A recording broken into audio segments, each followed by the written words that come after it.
Welcome back to another episode of Infidelity Tales Lab. We're thankful for your continued viewership. Before we begin, tell us, where in the world are you watching from? We love knowing our global reach. Now, let's dive into today's story. Chapter 1, Fractured Foundation. Caleb Wolf stood at the edge of the firing range, the desert sun beating down on his weathered face. At 42, his body still maintained the hardened physique of his Special Forces days, though flecks of silver had begun to invade his dark hair. 15 years had passed since he'd left Delta Force, but the skills remained, muscle memory that wouldn't fade. "You're still a damn good shot," remarked Lenny, the range owner and one of the few people Caleb considered a friend. "Military never really leaves you, does it?" Caleb ejected the magazine and set the pistol down. "Some things stick with you forever." His phone vibrated in his pocket. Tanya. Again. Their marriage had deteriorated over the past year into something unrecognizable. Gone was the woman who'd supported him through 3 tours in Afghanistan and his transition to civilian life. In her place was someone distant, irritable, and increasingly absent. "I should head home," Caleb said, gathering his gear. "Brady's having friends over today." Brady was their 16-year-old son, the one pure thing in Caleb's life. Despite the growing disconnect with Tanya, Caleb had maintained a strong relationship with Brady, teaching him everything from wilderness survival to automotive repair. Unlike his father, Brady had a gentle soul, smart, compassionate, more interested in biology than battlefield tactics. Caleb was proud of that. "Give the kid my best," Lenny called as Caleb headed toward his truck. The drive home took Caleb through River Point, a small town nestled against the mountains where he'd settled after leaving the military. He'd started a successful security consulting business, providing training to corporate clients and occasionally private protection services. The work wasn't as adrenaline-fueled as his former life, but it paid well and gave him time with his family. As he pulled into the driveway of their 2-story home, Caleb noticed Tanya's car was gone. She'd mentioned a lunch with colleagues from the real estate office where she worked, but something felt off.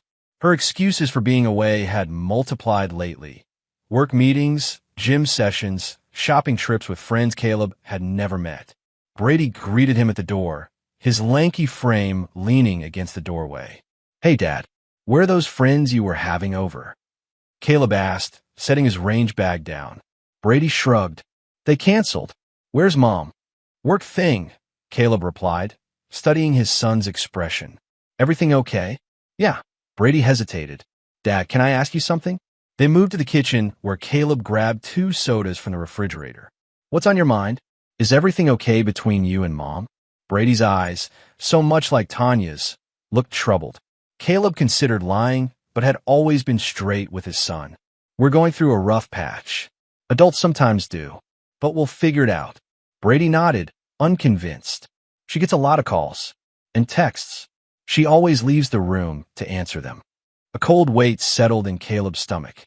He'd noticed the same behavior, but had forced himself not to jump to conclusions. Military training had taught him to gather intelligence before taking action. "I'm sure it's just work," Caleb said, not believing it himself. "There's something else," Brady added quietly. "Last week, when you were in Denver for that conference, Mom had someone over. A man. I came home early from school because of a power outage, and they were in the living room. She introduced him as Russell, a client, but they seemed close. He left really quickly after I showed up." The cold weight in Caleb's stomach hardened, but his face remained impassive, another skill from his military days. "Did she mention this Russell before?" "Never," Brady said. "And Dad? I saw the same car parked down the street yesterday. Like they were being careful not to park in front." Caleb nodded slowly. "Thanks for telling me. Don't worry about it. Okay? Adult stuff." After Brady went upstairs, Caleb sat alone at the kitchen table, his mind processing this new information with tactical precision. If Tanya was having an affair, he needed confirmation, not suspicion. In his former life, Caleb had tracked high-value targets across hostile territory. Finding out if his wife was cheating should be straightforward by comparison. When Tanya returned home that evening, Caleb watched her with new awareness. The slight flush in her cheeks, the way she avoided his eyes, the faint scent of unfamiliar cologne. Small details that separately meant nothing but together painted a damning picture. "How was your lunch?" he asked casually. "Fine." "Boring office talk," Tanya replied, busying herself with unloading groceries. "I stopped for a few things on the way home." Caleb nodded, noting another lie to add to his mental tally. "I'm taking Brady fishing this weekend. Just the two of us." "That sounds nice," she said distantly, already checking her phone. That night, as Tanya slept beside him, Caleb stared at the ceiling, his mind calculating his next moves. In Afghanistan, he had learned patience. The hasty often became the dead. Whatever was happening with Tanya, he would approach it like any mission, gather intelligence, assess the situation, and then, only then, decide how to respond. Chapter 2. Gathering Intel. The security system in the Wolf home had been Caleb's design, comprehensive but discreet. Most of the equipment was visible: door sensors, motion detectors, cameras at entry points. What Tanya didn't know was that Caleb had installed additional surveillance as a precaution, given his occasional high-profile security clients. It took him less than an hour to activate the dormant system while Tanya was at work. Small, virtually undetectable cameras and microphones in common areas of the house would feed directly to a secure server Caleb could access remotely. He felt a pang of guilt at spying on his own home, but pushed it aside. He needed facts. For 3 days, Caleb maintained his normal routine while monitoring the feeds during his work hours. Nothing unusual happened until Thursday afternoon. Tanya arrived home at 2:30, 2 hours before her usual time. 30 minutes later, a dark SUV pulled up. The man who entered their home was tall and well-dressed, with the confident bearing of someone used to getting what he wanted. Russell Mercer, according to his vehicle registration, which Caleb had already traced. 45 years old, divorced, owner of Mercer Development, a company that had been buying up commercial properties throughout the county. Caleb watched impassively as Russell embraced Tanya in their living room, their kiss removing any doubt about the nature of their relationship. The conversation that followed revealed they'd been seeing each other for nearly 7 months. 7 months of lies. "When are you going to tell him?" Russell asked, pouring himself a drink from Caleb's whiskey collection. "It's complicated," Tanya replied. "He's Brady's father, and you know his background. He was in special forces. Those men are intense." Russell laughed dismissively. "He's a security consultant now. Teaches rich executives how to avoid getting kidnapped. Not exactly Delta Force anymore." "You don't understand," Tanya insisted. "Caleb isn't like normal men. He notices things others don't. He thinks differently. If he's so observant, why hasn't he figured us out yet?" Russell pulled her closer. "Maybe he's not as sharp as he used to be." Caleb watched them move upstairs to the bedroom he shared with Tanya, but he didn't follow the feed. He'd seen enough. The laptop closed with a decisive click as he leaned back in his office chair, his face betraying no emotion while his mind cataloged every detail of what he'd witnessed. Later that evening, Caleb sat across from Tanya at dinner, studying her with new eyes. The woman who'd once been his partner in all things was now a stranger wearing his wife's face. "How was your day?" he asked, his voice casual as he passed Brady the potatoes. "Busy," Tanya replied, not meeting his gaze. "Showed properties all afternoon." Another lie to add to the collection. Caleb nodded, as if he believed her. After dinner, he retreated to his home office, ostensibly to work, but actually to conduct deeper research on Russell Mercer. What he found was illuminating. Mercer Development had a reputation for aggressive business tactics. Several smaller property owners had claimed they were pressured or threatened into selling. No charges had ever stuck, but the pattern was clear. More interesting were Russell's associates, particularly 4 men who served as his informal enforcement team.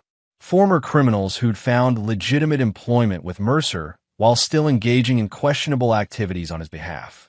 Men like Perry Dowd, a former enforcer for a loan shark, now Mercer's head of security, and Vince Mueller, who'd done time for aggravated assault before becoming Mercer's property acquisition specialist.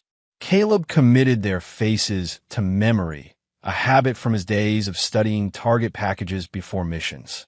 He wasn't planning anything, not yet, but information was always valuable. The next day, rather than confronting Tanya, Caleb decided to expand his intelligence gathering. He placed a tracker on her car and set up surveillance on Russell Mercer's lakeside home. The property was impressive for bedrooms, private dock, expansive grounds, all surrounded by a security system that Caleb found laughably inadequate. Over the next week, a pattern emerged. Tanya would meet Russell either at his home or at a small apartment he kept in town. Twice, they met with a real estate attorney. Once, they had dinner with a couple Caleb recognized as the Harrimans, owners of the largest undeveloped lakefront property in the county, property that adjoined Caleb and Tanya's land. On the personal front, Caleb maintained his composure, playing the role of unsuspecting husband while gathering more information. He took Brady fishing as planned, using the time to subtly assess how much his son suspected. "Mom's been different lately," Brady observed as they sat in the boat, lines cast into the still water. "How so?" Caleb asked, keeping his tone conversational. Brady shrugged. "Distant, always on her phone, and she's been asking weird questions about our property, like what we would do if we moved." This was new information. Caleb filed it away. "People go through phases, Brady. Don't worry too much. Are you guys getting divorced?" The question was blunt, typical of Brady's straightforward nature.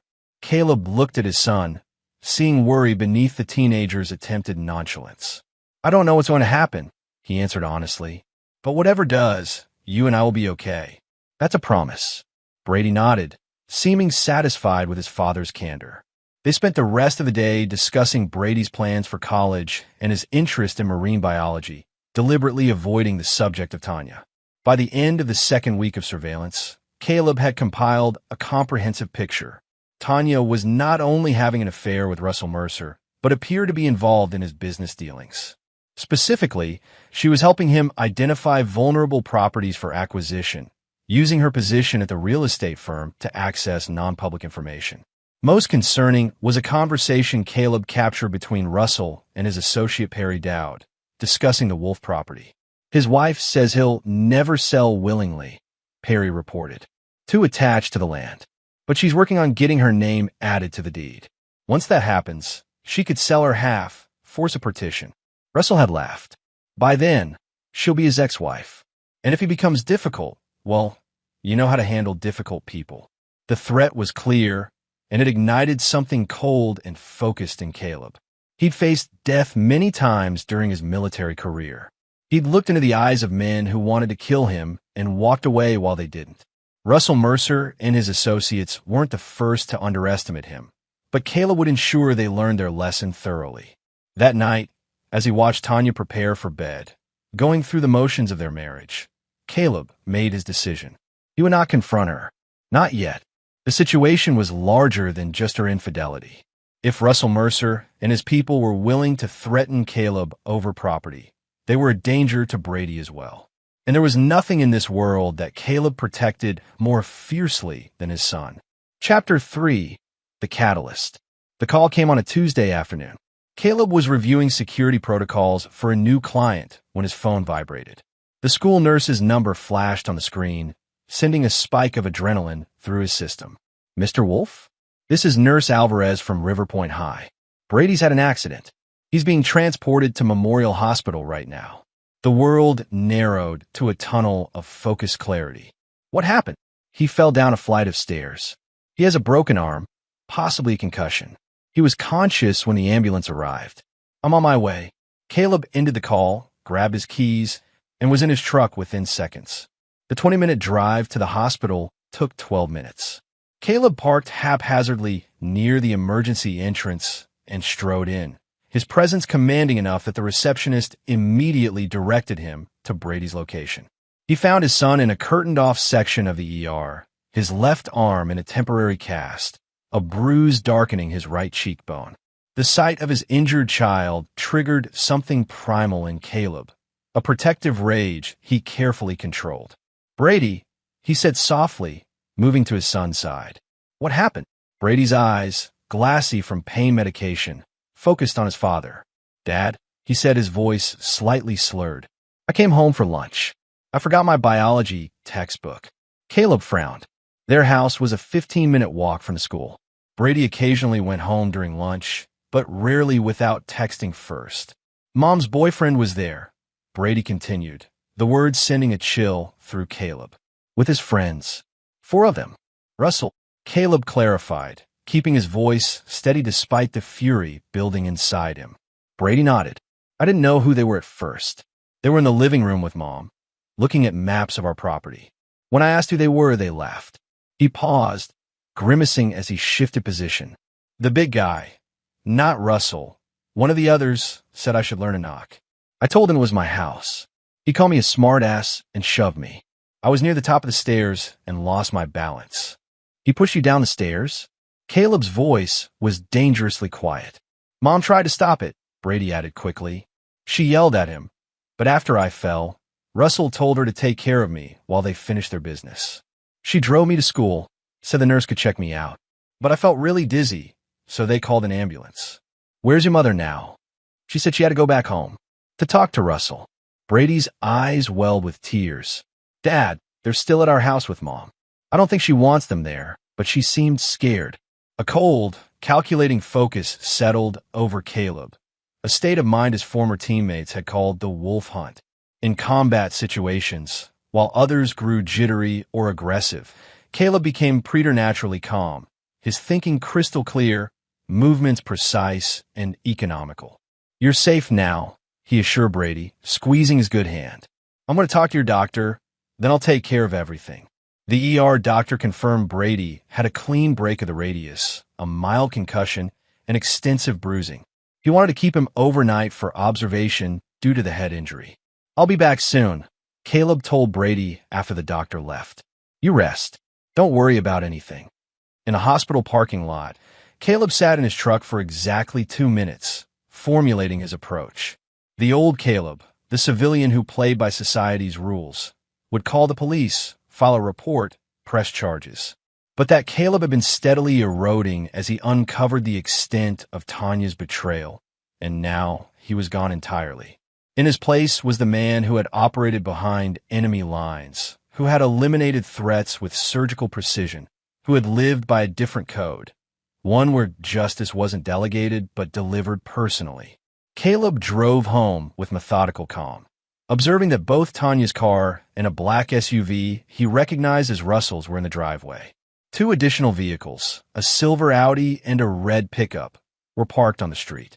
For men, just as Brady had said, rather than pulling into the driveway, Caleb parked a block away and approached his property from the rear, moving through the wooded area with the silence his special forces training had instilled.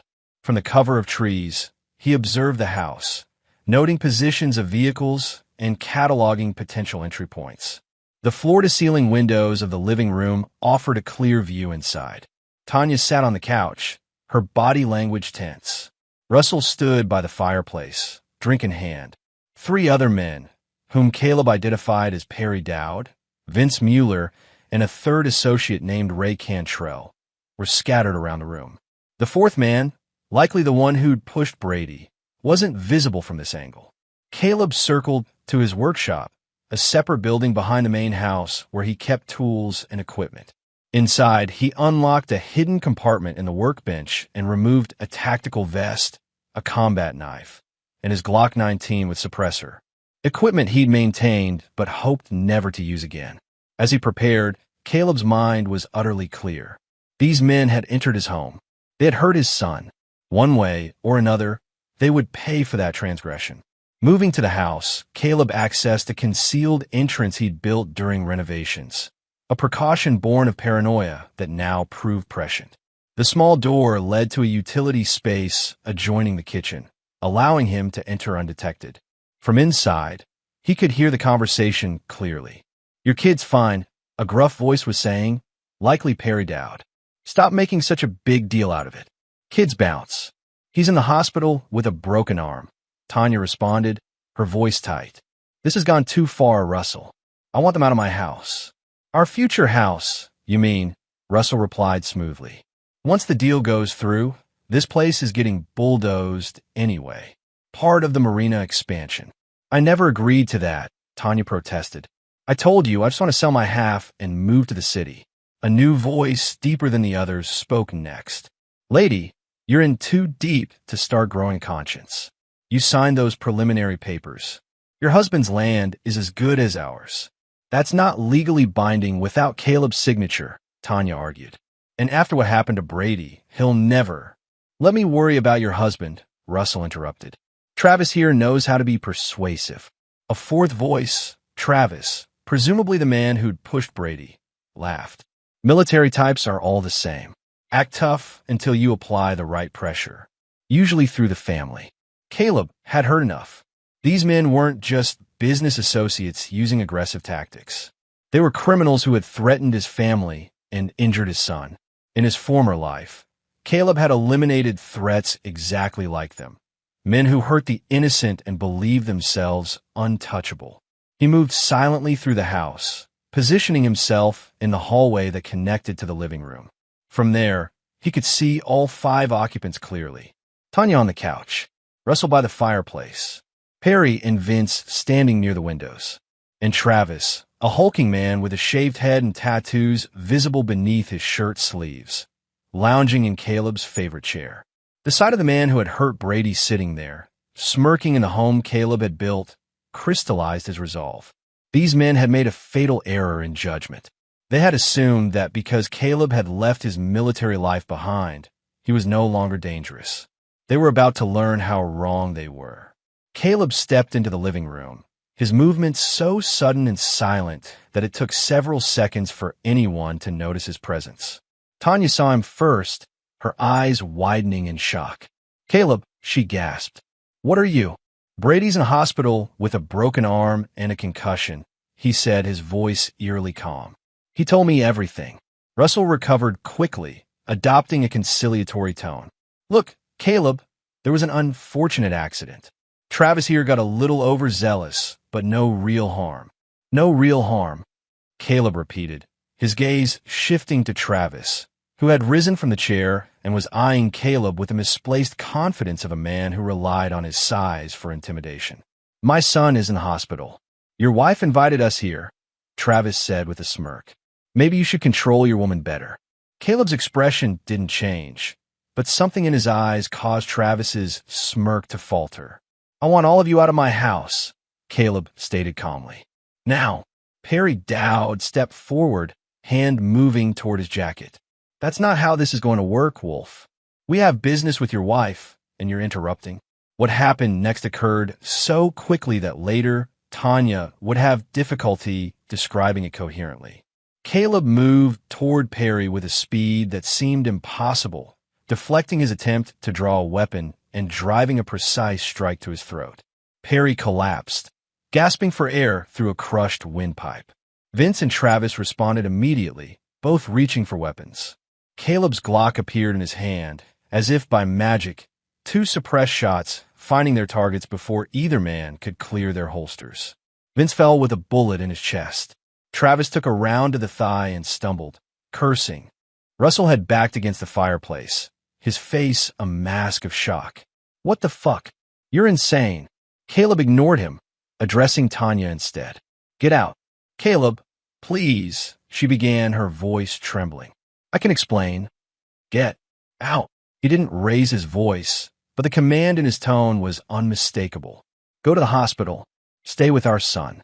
Tanya hesitated only briefly before grabbing her purse and fleeing the house, leaving Russell and his remaining associates to face Caleb alone. As the door closed behind her, Caleb surveyed the room with cold detachment. Perry on the floor, struggling for breath he wouldn't find. Vince motionless, blood pooling beneath him. Travis clutching his wounded leg, fear replacing bravado in his eyes. And Russell Mercer, the man who had seduced Caleb's wife, plotted to steal his land, and brought men into his home who had hurt his son. Russell, who was now realizing the magnitude of his miscalculation. "You can't do this," Russell said, his confident demeanor crumbling. "You can't just kill people. There are laws. For men enter my home today," Caleb stated, his voice devoid of emotion. "For men who injure my son and threaten my family." He moved toward Russell with the measured pace of a predator who knows its prey can't escape. None of them are leaving alive. Chapter 4. Cleaning House. The aftermath required precision and focus. Caleb worked methodically, his movements economical, his mind clear. In his former life, he had sometimes been tasked with ensuring operations left no trace. Those skills, dormant for years, returned with practiced ease. Travis had been the last to die, begging for his life even as Caleb questioned him about Russell's operation, extracting valuable intelligence about properties, partners, and plans. The man had been pathetically eager to betray his employer in a futile attempt to save himself. By nightfall, all evidence that Russell Mercer and his associates had ever visited the Wolf residence had been eliminated. Their vehicles were gone, relocated to a long-term parking facility at the regional airport. Their phones had been disposed of separately, batteries removed. And the men themselves? The abandoned iron mine outside of town had shafts that descended hundreds of feet into darkness. It had claimed the lives of 19 miners in its operational history. Now it claimed 4 more. Caleb returned home and meticulously cleaned the house, removing all traces of blood and gunpowder residue. The security footage from his hidden system was downloaded to an encrypted drive and the originals erased. By midnight, the house was immaculate, showing no signs of the violence that had occurred hours earlier. Only then did he shower, change, and drive to the hospital. He found Tanya in the waiting room outside Brady's room, her face pale, eyes red from crying. "The doctor says he's sleeping," she said as Caleb approached. "They gave him something for the pain." Caleb nodded, regarding his wife with detached interest. The woman he had loved for 18 years now seemed like a stranger. Or perhaps he was finally seeing what had always been there beneath the surface. "What happened to them?" Tanya asked quietly, glancing around to ensure no one could overhear. "You don't want to know?" Caleb replied. "And if anyone asks, you left them at the house with me and don't know where they went. They're dead, aren't they?" It wasn't really a question. Caleb didn't respond, which was answer enough. Tanya covered her mouth, stifling a sob. This wasn't supposed to happen. None of it. Russell said it was just business, that no one would get hurt. Brady got hurt. That was an accident. Travis has always been a hothead, but Russell never wanted. "Stop talking," Caleb interrupted, his voice low. "I don't care what Russell wanted. I don't care what you wanted. All that matters now is Brady." Tanya fell silent, her gaze dropping to the floor. After a moment, she asked, "What happens now?" "Now we act like a concerned mother and father whose son had an accident at school," Caleb said evenly. "Nothing else happened today. Russell and his associates are just people you've met through work. If they don't show up for a while, that's not unusual or concerning. And us." Tanya's voice was barely audible. "What about us, Caleb?" Caleb studied her, seeing not the young woman he'd married, but someone corrupted by greed and selfishness. Someone who had been willing to betray not just him, but their son. "There is no us anymore," he stated simply. "But for Brady's sake, we'll maintain appearances until he's recovered. Then we'll divorce quietly. You'll get a fair settlement, enough to start over somewhere else. Somewhere far from here. You're just discarding me?" Anger flashed through her fear. "After 18 years, you discarded us when you started sleeping with Russell," Caleb replied without heat. "When you plotted to take my land. When you brought men into our home who hurt our son." Before she could respond, a nurse approached to tell them Brady was awake and asking for his parents. The conversation ended there, but the message was clear. Tanya had made her choice, and now Caleb had made his. In Brady's hospital room, Caleb settled into the chair beside the bed while Tanya nervously hovered near the door. "Hey, kiddo," Caleb said gently. "How's the arm?" "Hurts," Brady admitted, "but the drugs are pretty good." His gaze shifted between his parents, sensing the tension. "What happened? Did you go home, Dad?" "I did," Caleb confirmed. "Had a talk with Mr. Mercer and his friends. They won't be bothering us again." Brady's eyes widened slightly. "What did you do?" "Just talked," Caleb assured him, though something in his expression made Brady study him more closely. Some men only understand certain kinds of conversations. Tanya interjected, her voice artificially bright. "The important thing is that you're okay, Brady. The doctor says you can probably go home tomorrow." Brady nodded, still watching his father. At 16, he wasn't naive. He had grown up hearing stories about his father's military service. carefully sanitized versions, but enough to know Caleb Wolf wasn't a man to be crossed. "Get some rest," Caleb told him, squeezing his good hand. "I'll be right here all night." After Brady drifted back to sleep, Tanya whispered that she was going home to change clothes. Caleb acknowledged this with a nod, not bothering to look at her. As far as he was concerned, their marriage had ended the moment he'd watched her with Russell through the security feed. Alone with his sleeping son, Caleb allowed himself a moment of reflection. He had killed before, during his military service. Those deaths had been sanctioned by his country, part of operations targeting enemy combatants. Today had been different, a personal choice to eliminate men who threatened his family. He searched himself for remorse or doubt and found none. These men had entered his home, injured his son, and made it clear they intended further harm. In the natural world, such actions against a predator's offspring typically resulted in only one outcome. Humans had created laws and social constraints that suppressed these natural responses, but beneath the veneer of civilization, certain truths remained. Don't threaten what a man holds dear unless you're prepared for the consequences. The next day, Brady was discharged with instructions for follow-up care. During the drive home, Caleb outlined a modified version of what had happened. "Mr. Mercer and his associates won't be coming around anymore," he explained. "Your mother and I had a long talk with them. They understood that their business proposals weren't welcome." "Is that why Mom's been crying?" Brady asked perceptively. Caleb glanced at his son. "Your mother and I have been having problems for a while. You've noticed that. What happened yesterday brought things to a head. We'll be separating soon." Brady absorbed this information in silence, then asked, "Is it because she was seeing that Russell guy?" "You knew." Brady shrugged his good shoulder. "I'm not a little kid, Dad.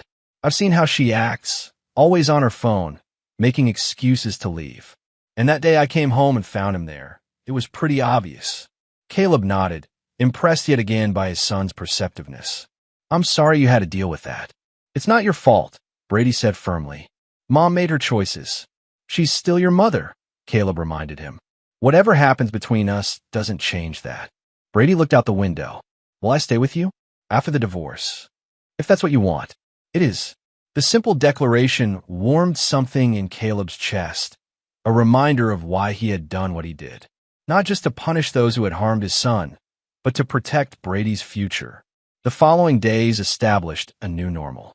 Tanya moved into the guest room, maintaining the facade of a concerned wife and mother, while privately making arrangements for her departure. Caleb assisted Brady with homework and daily activities limited by his caste, all while monitoring news reports and police bulletins for any mention of Russell Mercer or his associates.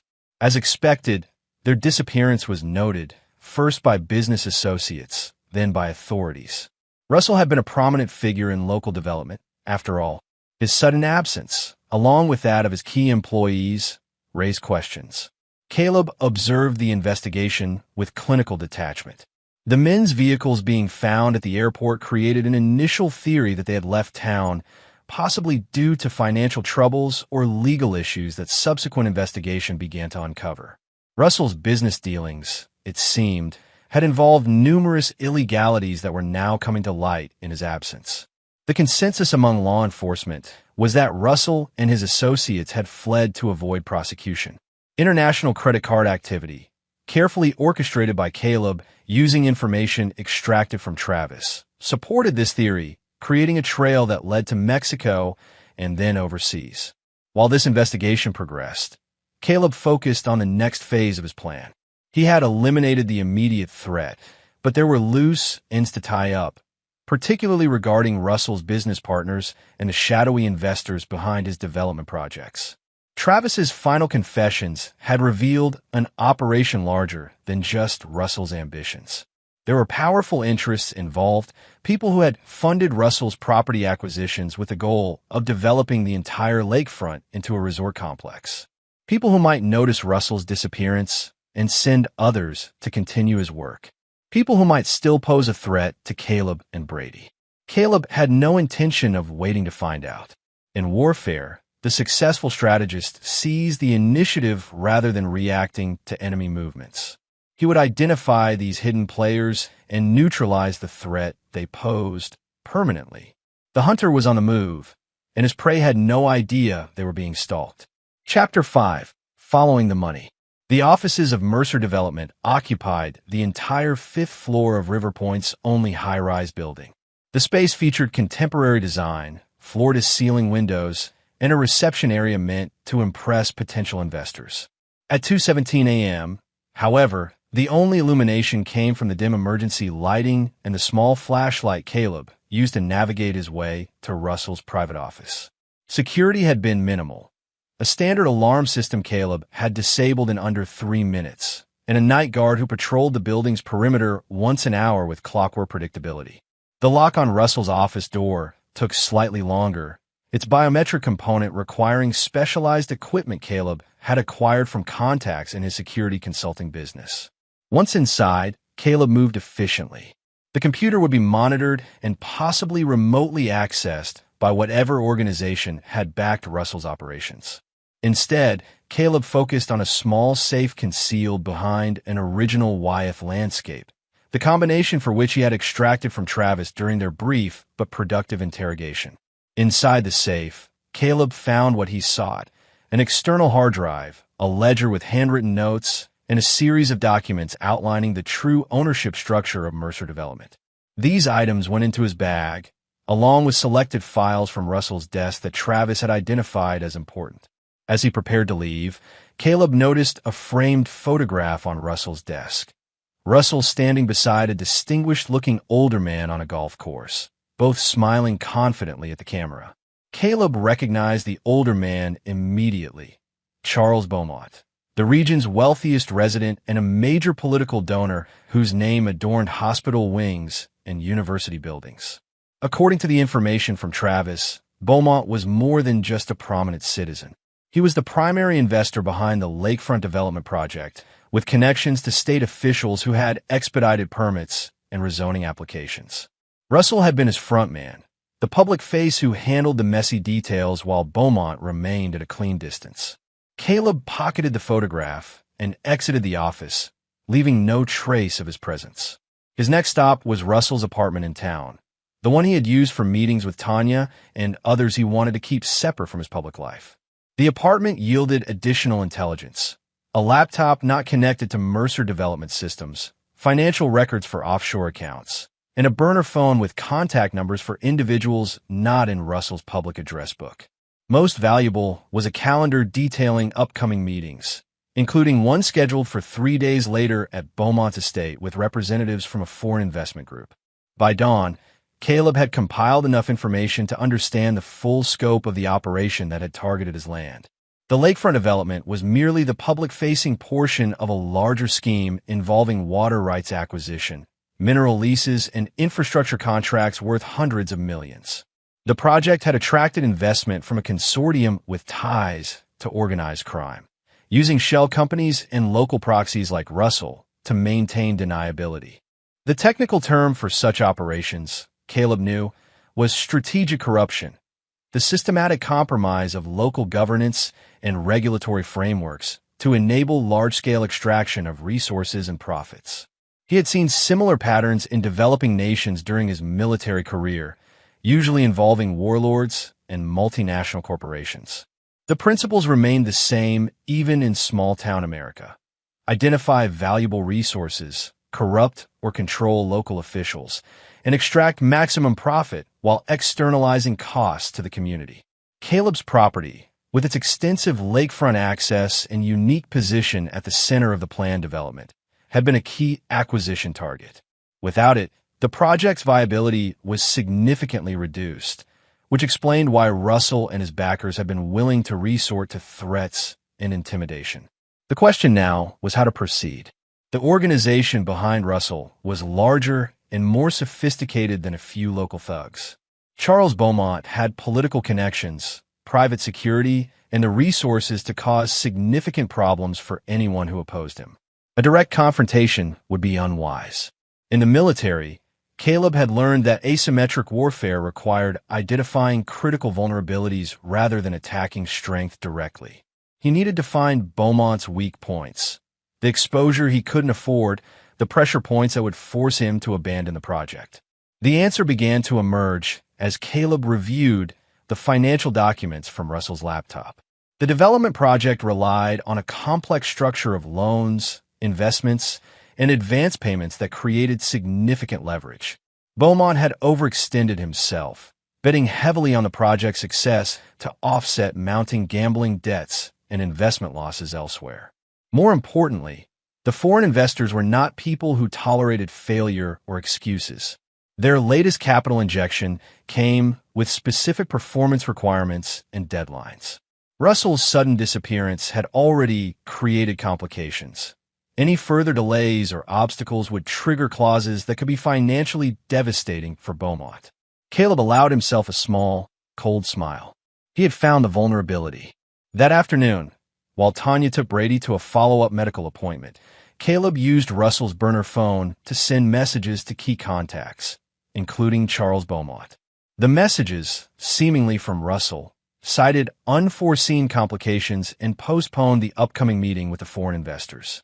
Additional messages to financial partners requested patience regarding certain payments and commitments. The response was immediate and revealing. Beaumont called the burner phone repeatedly, leaving increasingly agitated voicemails demanding Russell contact him immediately. Other partners sent terse messages expressing concern and, in some cases, barely veiled threats. Caleb observed this reaction with clinical interest. He had created uncertainty, and uncertainty was often more destabilizing than direct opposition. Now, he needed to apply additional pressure at strategic points. The next morning, anonymized information about the development project's environmental impact, conveniently detailed in Russell's files, was delivered to both the State Environmental Protection Agency and a prominent environmental advocacy group. By afternoon, preliminary inquiries were underway, and local news outlets had begun reporting on potential wetlands violations associated with the proposed development. Simultaneously, Caleb used his legitimate security consulting business to approach the Foreign Investment Group's regional representative, offering specialized due diligence services for their American investments. The representative, impressed by Caleb's credentials and military background, agreed to meet. The meeting took place at an upscale restaurant in the near city. Caleb presented himself as a concerned professional who had noticed irregularities in the lakefront development project while conducting research for another client. I believe your investors may not have received complete information regarding certain regulatory and financial aspects of the project, Caleb explained, sliding a folder across the table. These documents suggest significant undisclosed liabilities. The representative, a sharp-eyed woman named Helena Vasquez, reviewed the materials with practiced efficiency. These are internal documents, she noted. May I ask how you obtained them? I have sources, Caleb replied simply. The important question is whether your principals would prefer to learn about these issues now, from a discreet third party, or later, when regulatory agencies and journalists are involved. Helena studied him carefully. What is your interest in this matter, Mr. Wolf? Are you seeking compensation for this information? I'm seeking the termination of the project, Caleb stated bluntly. My property adjoins the proposed development site. My family has been threatened by individuals associated with the project. My son was injured as a result. I see. Helena's expression revealed nothing. And you believe approaching us directly is the most effective strategy? I believe your organization values efficiency and dislikes unnecessary complications, Caleb replied. Continuing to back this project will create significant complications. The implied threat hung in the air between them. Helena finally nodded. I will convey your concerns to my principals. They will make their own determination. Of course, Caleb agreed. I should mention that similar information has been provided to other interested parties as a contingency measure. Any aggressive response would trigger wider disclosure. This time, Helena smiled thinly. You have military experience, I understand. I do. It shows. She closed the folder and stood. Expect a response within 48 hours. True to her word, the response came, not directly to Caleb, but through observable actions. Within 2 days, the Foreign Investment Group announced it was withdrawing from several American development projects, citing reassessment of market conditions. Charles Beaumont's name appeared in financial news stories discussing the impact of this withdrawal on regional development plans. More telling was the private security detail that suddenly appeared around Beaumont's estate. Not his usual personnel, but professional operatives with the bearing of men with serious training. Beaumont was scared, increasing his protection while simultaneously trying to salvage his financial position. Caleb monitored these developments while maintaining his normal routine, working with clients, helping Brady with his recovery, and coexisting with Tanya in their increasingly silent home. She had secured an apartment in the city and was preparing to move once Brady's arm had healed enough for him to be more independent. The pressure on Beaumont continued to build. Environmental regulators had placed a temporary hold on all development activity pending their investigation. Local news coverage had expanded to include questions about how certain permits had been approved despite clear regulatory conflicts. And the foreign investors' withdrawal had triggered loan covenants that required immediate repayment of significant sums. Caleb knew that cornered predators were the most dangerous. Beaumont would be looking for ways to salvage the situation, potentially including identifying and eliminating the source of his troubles. The increased security around his estate suggested he anticipated retaliation, possibly from the foreign investors, but perhaps also from whoever had exposed his operations. This suited Caleb perfectly. Let Beaumont huddle behind his guards, jumping at shadows.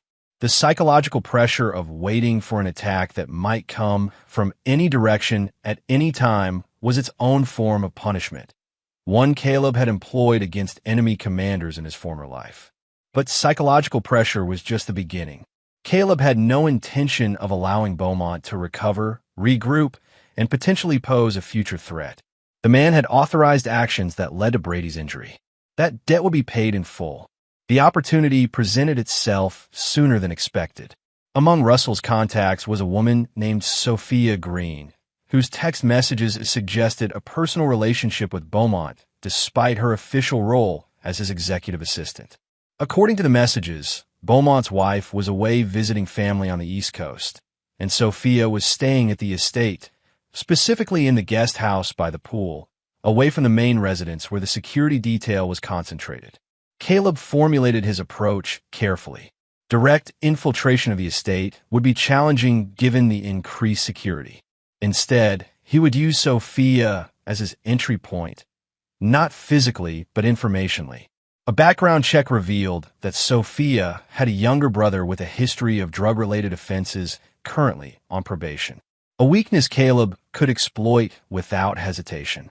The following evening, Sophia received an anonymous text with photographs, her brother meeting with a known drug dealer, clearly violating his probation terms. The accompanying message was simple: pool house, midnight, come alone or these go to his probation officer. At 11:58 p.m., security cameras showed Sophia leaving the main house and walking nervously toward the pool house, checking her phone repeatedly. At midnight exactly, she received another text. Inside the pool house. Door unlocked. Sophia hesitated visibly before entering the darkened building. Once inside, she found not a person but a laptop open on the table, its screen showing a video call interface. When she approached, the call connected automatically. Ms. Green, Caleb said, his face visible only in partial shadow. Thank you for joining me. Who are you? She demanded, fear and anger mingling in her voice. What do you want? Information, Caleb replied calmly, about Charles Beaumont and his connection to Russell Mercer. Sophia glanced nervously toward the door. I can't talk about that. Charles has security everywhere since Russell disappeared. Since Russell disappeared, Caleb repeated, an interesting choice of words. Not since Russell left, or since Russell went to Mexico. You believe something happened to him. I don't know anything about that, she insisted, but her expression betrayed uncertainty. I think you know more than you're admitting, Caleb countered. About Russell, about the development project, about the foreign investors. About what happened to my son. Sophia's eyes widened slightly. Your son, Brady Wolfe, 16 years old, pushed down a flight of stairs by one of Russell's associates in my home. My home that your boss wanted to acquire for his development. Understanding dawned on Sophia's face. You're Caleb Wolf, the property owner Russell couldn't buy out. The one whose wife he was sleeping with, Caleb added dispassionately. The one whose son was injured. The one who wants to ensure Charles Beaumont understands the consequences of those actions. Sophia swallowed hard. What do you want from me? As I said, information. In exchange, your brother's indiscretions remain private. For the next 30 minutes, Sophia provided details far more valuable than anything in Russell's files. Beaumont's private schedule, the rotation pattern of his security detail, the layout of his estate, including entry points and blind spots in the surveillance system. Most importantly, his secure room, a reinforced space where he retreated when feeling particularly vulnerable. He's been sleeping there since Russell disappeared, Sophia revealed.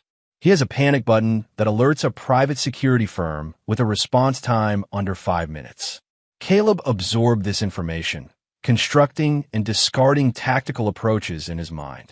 One last question, Ms. Green. Does Beaumont deserve what's coming to him? Sophia hesitated, conflict evident in her expression. Then something hardened in her eyes. He told Russell to make an example of anyone who wouldn't sell. Said to target the family if necessary.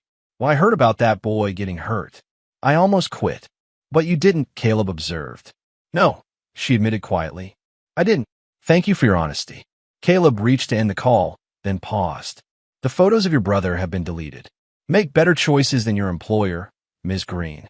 The screen went dark, leaving Sophia alone in the pool house with the knowledge that Charles Beaumont's days were numbered. Chapter 6. Smoke and Mirrors. Charles Beaumont prided himself on being a man who controlled his environment. His estate, set on 20 acres of prime lakefront property, had been designed to project both power and security, a modern fortress disguised as a luxury residence. The events of the past week, however, had transformed this sanctuary into a prison of anxiety.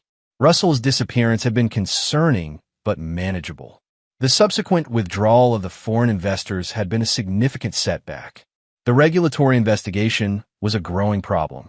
But the most disturbing development was the sense that someone was methodically dismantling everything he had built, moving with precision and purpose toward an unstated but ominous goal. Beaumont's security team had doubled, then tripled. His daily schedule had been restricted to essential movements only.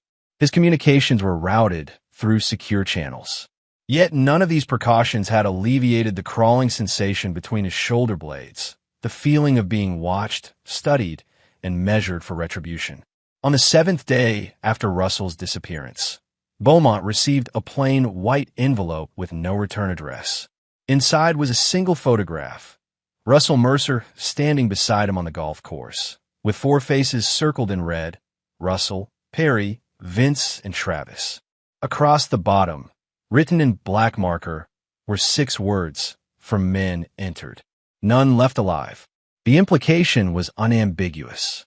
Beaumont immediately summoned his head of security, a former military contractor named Decker, and showed him the photograph.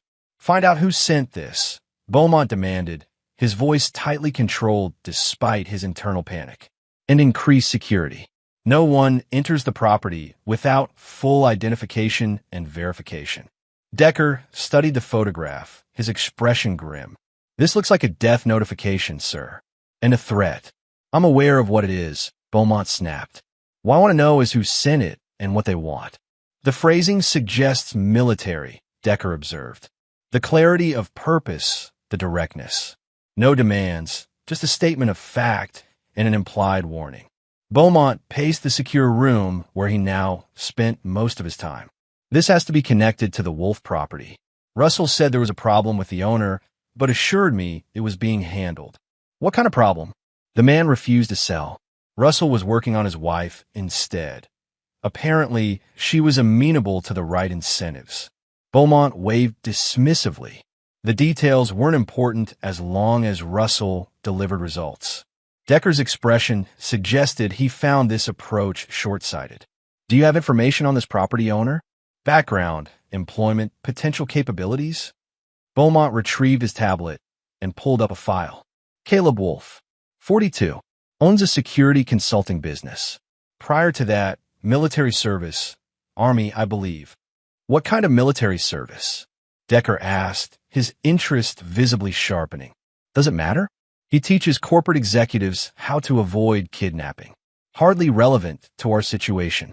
Decker took the tablet and scrolled through the file. His expression changed as he read further. Sir, this isn't just military service. Caleb Wolf was Delta Force, Tier 1 Special Operations, deployed to Afghanistan and other locations classified, even in this background check. Multiple commendations, details redacted. Beaumont dismissed this with a wave. That was years ago. He's a civilian now. With all due respect, sir, men like that don't ever truly become civilians, Decker countered. The training, the mindset, it stays with them. And if something happened to trigger a return to operational thinking. What are you suggesting? I'm suggesting that if Russell or his people did something to provoke this man, particularly involving his family, we may be dealing with a significantly more dangerous situation than you realize. Beaumont sank into his chair, the implications settling over him. You think Wolf eliminated Russell and his team? That's murder. Multiple murders. In his mind, it might be something else entirely, Decker said carefully. Special operations personnel are trained to identify and neutralize threats with extreme prejudice. If he perceived Russell's team as a threat to his family. So what do? We need more information, Decker decided. I'll have the team investigate any connection between Wolf and Russell's disappearance. In the meantime, we maintain maximum security protocols. What neither man knew was that their conversation was being monitored. The secure room had been compromised 3 days earlier when an apparent maintenance technician, actually an associate of Caleb's from his military days, had installed specialized surveillance equipment while updating the estate security systems. Caleb listened to their discussion from a nondescript van parked at a scenic overlook a mile from Beaumont's estate. The mention of his military background brought a grim smile to his face. Decker was right about one thing. Certain training never fully reseeded, merely waiting beneath the surface for circumstances that required its application. The next phase of Caleb's plan involved creating distractions that would fragment Beaumont's attention and resources. The first came that evening, when an anonymous tip led police to search an abandoned warehouse owned by one of Beaumont's shell companies. They discovered evidence suggesting it had been used for illegal activities connected to the development project. Nothing conclusive enough for immediate arrests, but sufficient to warrant further investigation. The second distraction arrived the following morning. A detailed dossier on Beaumont's tax manipulations and regulatory violations was delivered to the regional office of the IRS. By afternoon, preliminary inquiries were underway, with notifications sent to Beaumont's legal team requesting extensive documentation.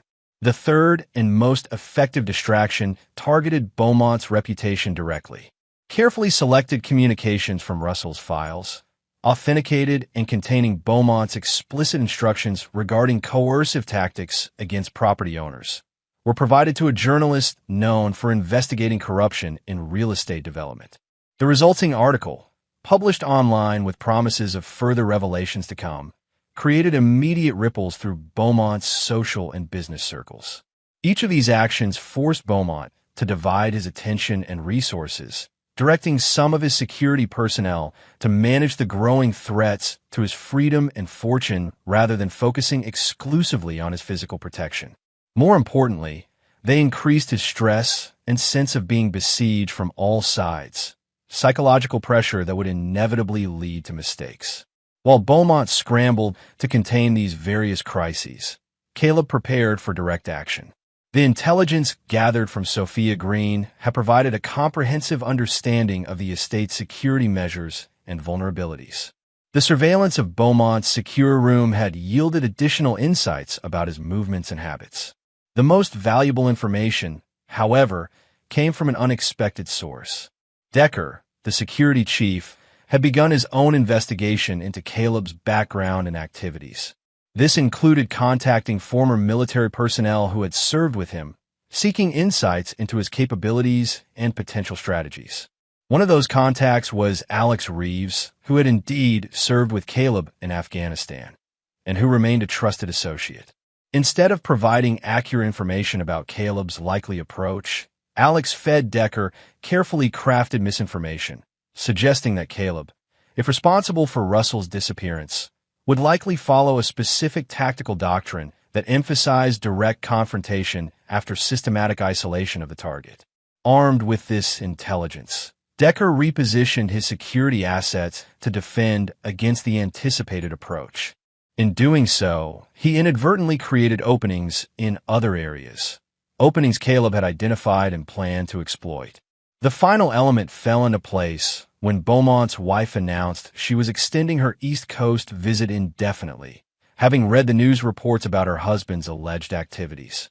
This further destabilized Beaumont emotionally, making him more erratic and less methodical in his security protocols. 3 days later, at precisely 2:17 a.m., the dead zone in human alertness when night shift personnel were at their lowest functional capacity, Caleb initiated his approach to the estate. Rather than attempting to defeat the sophisticated perimeter security directly, he utilized the property's drainage system, a series of large pipes that channeled water from the higher portions of the estate to the lake. These drainage pipes, installed during the original construction and predating the current security systems, provided access to the grounds near the pool house. From there, Caleb moved through the property using blind spots in the surveillance coverage that Sophia had identified, his movements timed to coincide with the patrol patterns of the security team. Reaching the main house required neutralizing 2 guards, not fatally, but with sufficient efficiency to ensure they remained unconscious for the duration of his mission. Both men were disabled with precisely applied pressure to carotid arteries, restricting blood flow to the brain long enough to render them unconscious without permanent harm. Inside the house, Caleb navigated to the east wing where Beaumont's secure room was located. The room itself presented a significant challenge: reinforced walls, a hardened door with biometric locks, and direct connection to an emergency response system.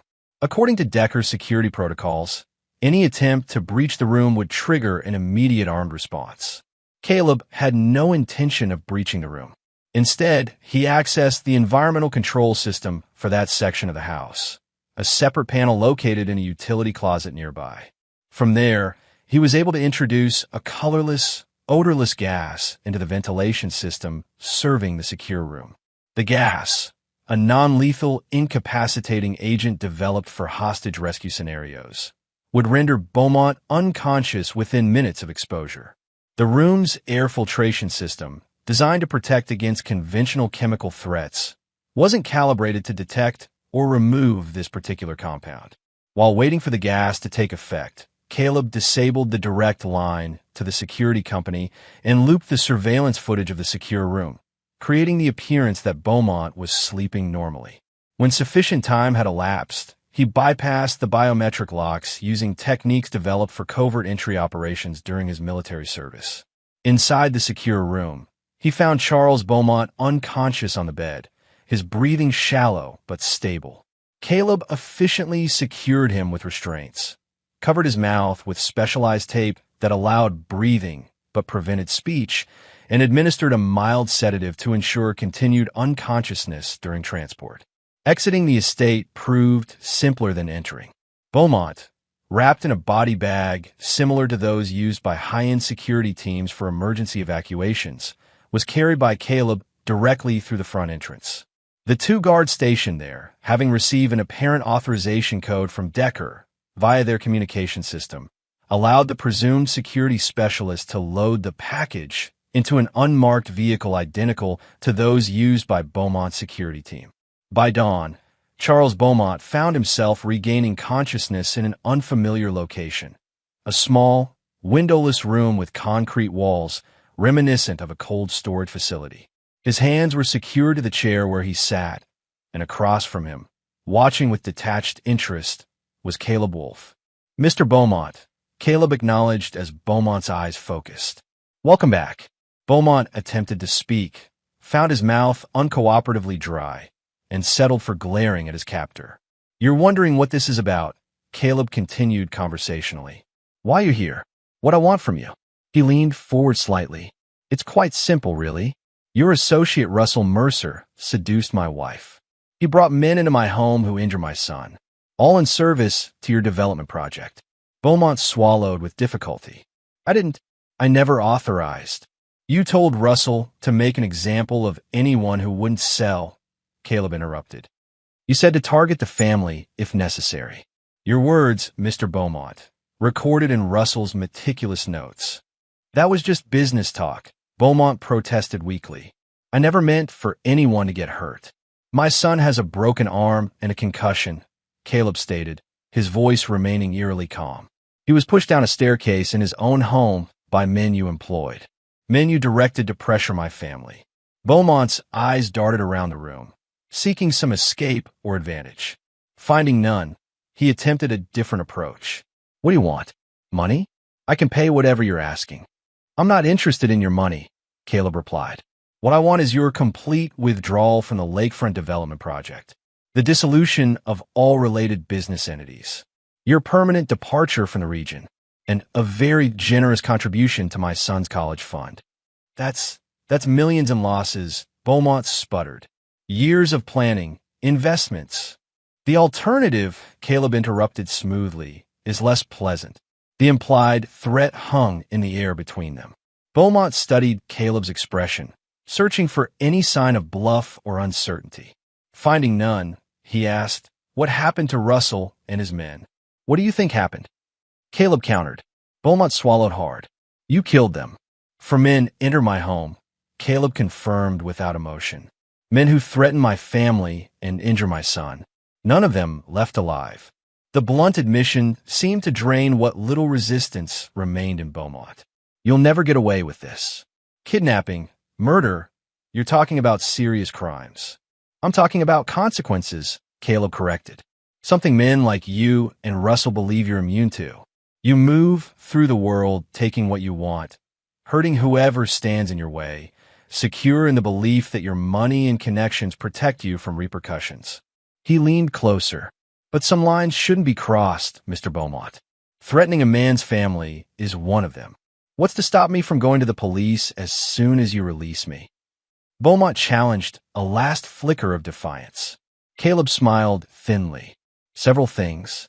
First, the extensive evidence of your criminal activities that has already been provided to various authorities. Second, the additional evidence I've gathered about your personal indiscretions, which I'm certain your wife and business associates would find fascinating. He paused, allowing this to sink in. And finally, the simple fact that if you choose that path, I will find you again. And our next conversation won't be nearly this civilized. Beaumont stared at him, seeming to truly see the man before him for the first time. Not just a property owner who refused to sell, but a trained operator with both the capability and willingness to eliminate threats permanently. What guarantee do I have that you'll let me go if I agree? He asked finally. You have my word, Caleb replied, which, unlike yours, actually means something. Hours later, a series of legal documents were delivered to Caleb's home by courier. They detailed the complete dissolution of the lakefront development project, Beaumont's divestment from all related business interests, and the establishment of a substantial educational trust for Brady Wolfe. Accompanying the papers was a brief note. I'm relocating to Arizona, effective immediately. Our business is concluded. Charles Beaumont was released that evening at a rest stop 50 miles outside of town, disoriented but physically unharmed. By morning, he had indeed departed the region, leaving behind a collapsing business empire and a community full of unanswered questions about Russell Mercer's disappearance. For Caleb, these outcomes were secondary to the primary objective, ensuring his son's safety. With both Russell and Beaumont removed as threats, Brady could heal and continue his life without looking over his shoulder. The cost, in moral terms, in legal risk, in the coldly calculated elimination of threats, was one Caleb accepted without reservation. Some would call it vigilante justice. Caleb considered it the natural response of a predator protecting its offspring. The distinction was academic. What mattered was that those who had threatened his family now understood the fatal error of their calculation. Nobody touches his boy and walks away. Chapter 7. The Price of Blood. The dissolution of Beaumont's development project sent ripples through River Point. Property values stabilized after weeks of speculative fluctuation. Businesses that had positioned themselves to capitalize on the expected influx of tourists and wealthy second-home owners adjusted their plans. Local officials who had expedited permits and rezoning applications suddenly found themselves subject to increased scrutiny from state regulatory agencies. Throughout these community-wide adjustments, Caleb maintained his normal routine. He met with clients, advised on security protocols, and spent evenings helping Brady with homework and rehabilitation exercises for his injured arm. To outward appearances, he was simply a concerned father focused on his son's recovery while navigating the end of his marriage. Internally, Caleb conducted a meticulous assessment of his actions and their potential consequences. He had eliminated 5 men, Russell and his associates directly, Beaumont as a threat though not physically. The bodies of the 4 men would likely never be found, having been secured in the abandoned mine shaft with careful attention to ensuring they remained undetectable. Beaumont had powerful incentives to maintain silence about his abduction and the events leading to his departure from the region. The potential weak links were Tanya and Sophia Green. Tanya knew some of what had occurred, but not the full extent of Caleb's actions. Her complicity in the aftermath, her silence about the men's visit to their home on the day of Brady's injury, made her an unlikely source of information for authorities. Additionally, her own involvement with Russell and the planned property scheme gave her strong motivation to avoid scrutiny. Sophia Green presented a different calculation. She had provided crucial information about Beaumont's security arrangements, but had no direct knowledge of what Caleb had done with that information. Her assistance had been motivated by her own moral qualms about Beaumont's business practices and the harm to Brady.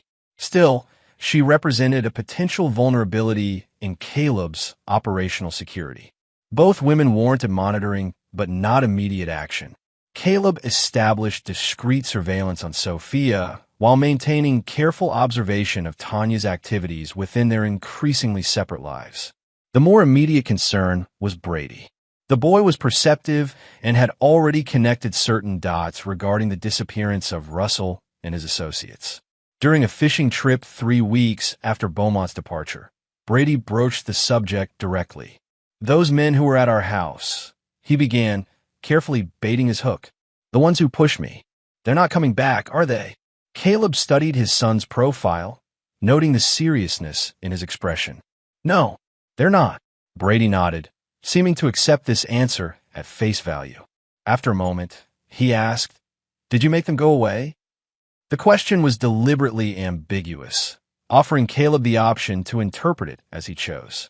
He could provide a sanitized version that preserved Brady's innocence, or he could acknowledge the truth in a way that respected his son's intelligence. "Yes," Caleb replied simply. Brady cast his line into the lake, the lure arcing gracefully before dropping into the water with barely a splash. "Good," he said after a long pause. "They deserved it." The matter-of-fact response caught Caleb by surprise. "Why do you say that?" Brady shrugged his good shoulder.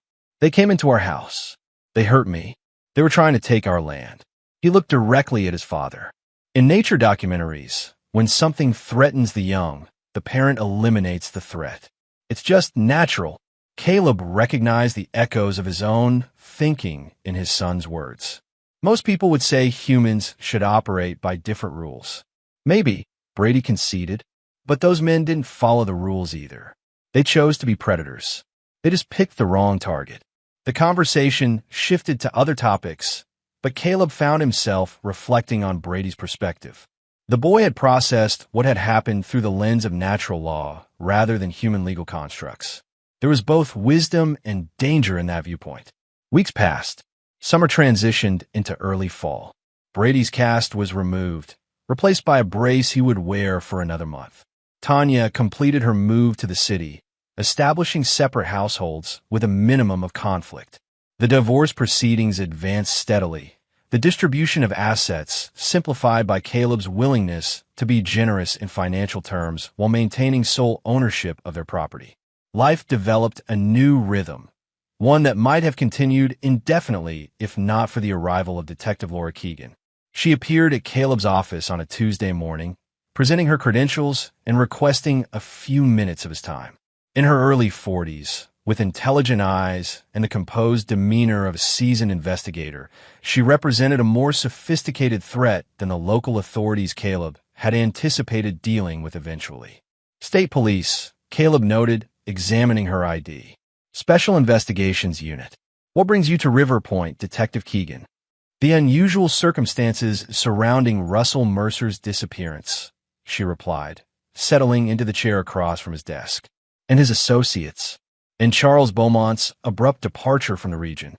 It's quite the cluster of coincidences. Caleb maintained a neutral expression. I wasn't aware the state had taken an interest in local business matters. We haven't, until recently, Keegan explained. But when 4 men with criminal histories vanish simultaneously, and a prominent businessman abandons millions in investments to relocate across the country, it raises questions. Especially when those events seem connected to allegations of corruption and coercion. I've heard rumors about Mercer's business practices, Caleb acknowledged. But I'm not sure how I can help your investigation. Keegan smiled slightly. I think you're being modest, Mr. Wolf. Your property was central to Mercer's development plans. Your wife was involved with Mercer personally, and your son was injured in what some might see as a rather convenient accident. The implicit accusation hung in the air between them. Caleb neither confirmed nor denied it, instead asking, Have you spoken with my wife? I have, Keegan confirmed. She provided an interesting perspective. According to Mrs. Wolf, she last saw Russell Mercer and his associates at your home, where they were discussing a potential property sale. She left to take your son to the school nurse after his fall, and when she returned hours later, the men were gone and you were alone. That's accurate, Caleb stated. She also mentioned that your son told her he was pushed down the stairs by one of Mercer's associates. Keegan continued. A man named Travis Holt, according to our records. A man with a history of violence who is now missing. Caleb met her gaze steadily. If you're suggesting I had something to do with these disappearances, Detective, I'd point out that speculation isn't evidence. No, it isn't, Keegan agreed. But coincidences can be compelling, especially when they accumulate. Your military background is particularly interesting in this context. I've been a civilian for 15 years, Caleb reminded her. Yes, running a security consulting business. Keegan nodded. A business that keeps your tactical skills quite sharp, I imagine. The conversation continued for another 30 minutes, a careful dance of implication and deflection. Keegan was skilled, Caleb noted, intelligent, observant, and persistent without being aggressive. She was building a circumstantial case based on motive, opportunity, and capability, lacking only direct evidence to connect him to the missing men. When she finally rose to leave, she offered a parting observation. You know what fascinates me about this case, Mr. Wolf? The precision of it. 4 men threaten your family, and within hours they vanish without a trace. A powerful businessman pressures you, and suddenly he abandons everything to move across the country. It's almost military in its execution. An interesting theory, Caleb replied, walking her to the door. But as you said, without evidence, theories remain just that. For now, Keegan agreed. I expect we'll be speaking again soon. After she left, Caleb sat at his desk, reassessing the situation with cold logic. Detective Keegan represented a new variable in his calculations, one with the resources, intelligence, and persistence to potentially uncover what he had done. The question was whether to take preemptive action or allow events to unfold naturally. In his former military role, the decision would have been straightforward.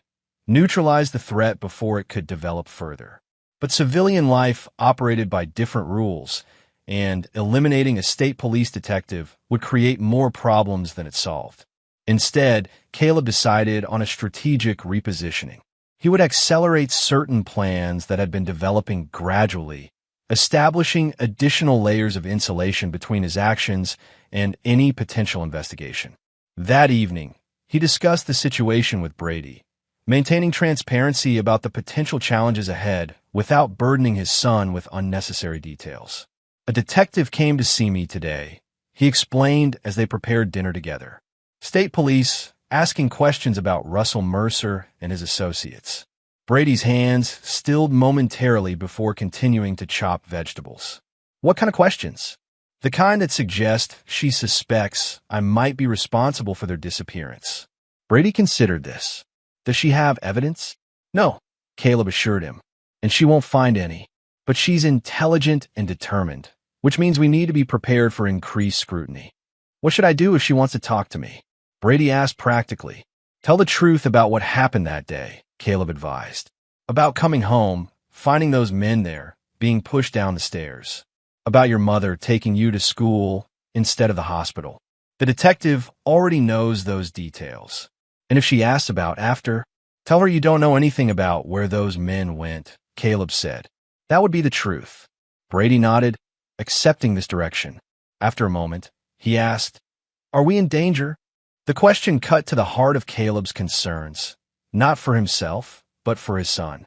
Not physical danger, he answered honestly, but there may be legal complications. I've made arrangements to protect you regardless of what happens. These arrangements were already in motion.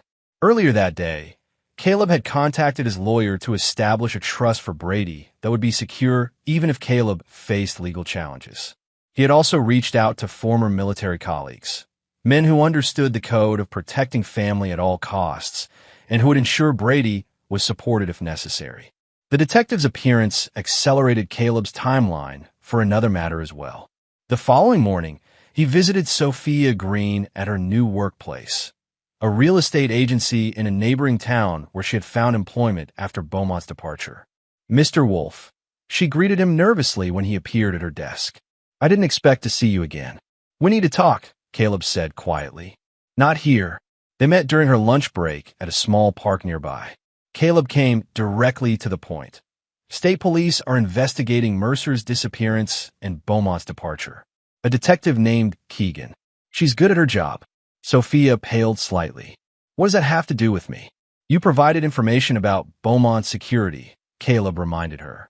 Information that could connect you to subsequent events. I never asked what you planned to do with that information, Sophia protested. I just wanted to help after what happened to your son. I understand, Caleb assured her. And I have no intention of mentioning your involvement. But if Keegan is thorough, and I believe she is, she may eventually identify our connection. Sophia wrapped her arms around herself despite the warm day. What should I do? Nothing drastic, Caleb advised. Continue your life as normal. If questioned, acknowledge that you work for Beaumont, but insist your role was strictly professional. The meeting at the pool house never happened. And if they don't believe me, Caleb studied her, assessing her resilience. They have no evidence of that meeting. No electronic trail, no witnesses. It would be your word against a theory, and you have no apparent motive to help me. This was true, but incomplete. Caleb had ensured there was no direct evidence linking Sophia to his actions, but determined investigators sometimes found connections through indirect means. It was a calculated risk, one he had accepted when involving her. I never wanted anyone to get hurt, Sophia said quietly. But after seeing how Beaumont and Russell operated, how they treated people who got in their way, she shook her head. Sometimes I think they got exactly what they deserved. Caleb neither confirmed nor denied this assessment, instead offering practical advice about maintaining normal routines and avoiding suspicious behavior. As they parted ways, he provided a final instruction. If you ever feel unsafe or pressured by the investigation, call this number. Day or night. The number belonged to one of his former teammates, a man now working in private security who understood the importance of protecting those who had aided a brother in arms. With these precautions in place, Caleb returned his focus to the detective and her investigation. Rather than avoiding Keegan, he adopted a strategy of limited engagement, answering her questions directly when required, providing information that appeared cooperative without revealing anything substantive. When she returned 3 days later with additional questions, he invited her into his home, offered coffee, and responded to her inquiries with calm precision. Yes, he had been aware of his wife's relationship with Russell Mercer. No, he had not confronted Mercer directly about the affair. Yes, he had been angry about his son's injury, but it focused on Brady's medical care rather than seeking confrontation. Throughout their conversation, Caleb maintained the demeanor of a man with nothing to hide, while revealing nothing of significance.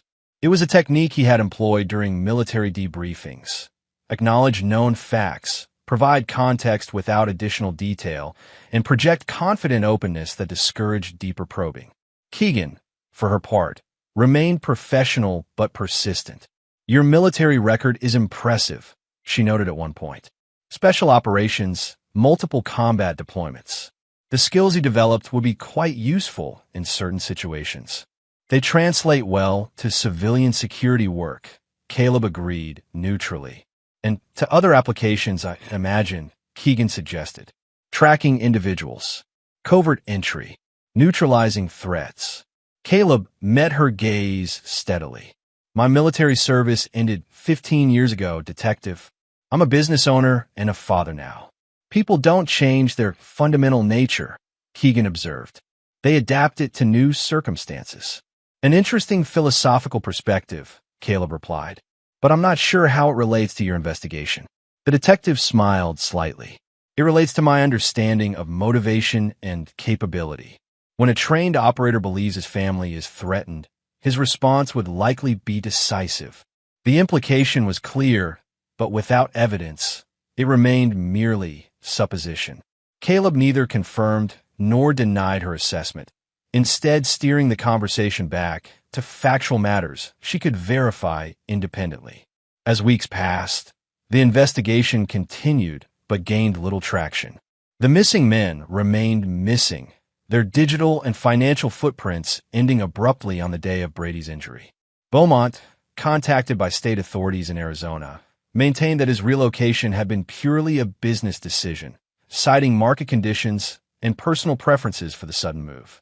Without bodies, without witnesses, without physical evidence linking Caleb to the disappearances, Keegan's investigation gradually lost momentum. Her visits became less frequent, her questions more perfunctory, though the sharpness of her gaze never diminished when she studied Caleb. For his part, Caleb continued his measured response to her inquiries while proceeding with his plans. The divorce from Tanya was finalized, with terms favorable enough to ensure her continued silence about what she knew or suspected. Brady's recovery progressed well, both physically and emotionally, his resilience evident in his academic performance and social relationships. Life established a new equilibrium, different from before, but stable in its way. Caleb found unexpected satisfaction in this simplified existence, focused on his son and his business without the complications of a failing marriage or external threats. The only shadow remained Detective Keegan, who continued to orbit their lives like a patient satellite, watching and waiting for some mistake or revelation that might never come. Chapter 8. Reckoning. 6 months after Russell Mercer's disappearance, Detective Laura Keegan arrived at Caleb's door without prior notice. Her expression was grimmer than usual, her manner more formal when he invited her inside. "We found something," she stated without preamble once they were seated in his living room. "At the old iron mine outside of town." Caleb maintained a neutral expression despite the sudden acceleration of his pulse. The mine had been thoroughly secured, the access points disguised and reinforced to prevent accidental discovery. For Keegan to have found evidence there suggested either extraordinary investigative work or a significant oversight on his part. "The mine has been abandoned for decades," he noted calmly. "What were you looking for there?" "We weren't looking specifically," Keegan explained. "A group of college students exploring the area noticed recent activity around one of the sealed shafts. They reported it to local police, who called us given the ongoing investigation." She studied his reaction carefully as she continued. "The shaft had been professionally secured, not the kind of work teenage thrill-seekers would do. When we investigated, we found traces of blood on rocks near the entrance. Preliminary DNA testing matches Perry Dowd, one of Mercer's missing associates. The information was concerning, but not catastrophic. Traces of blood, rather than bodies, suggested the mine itself remained secure.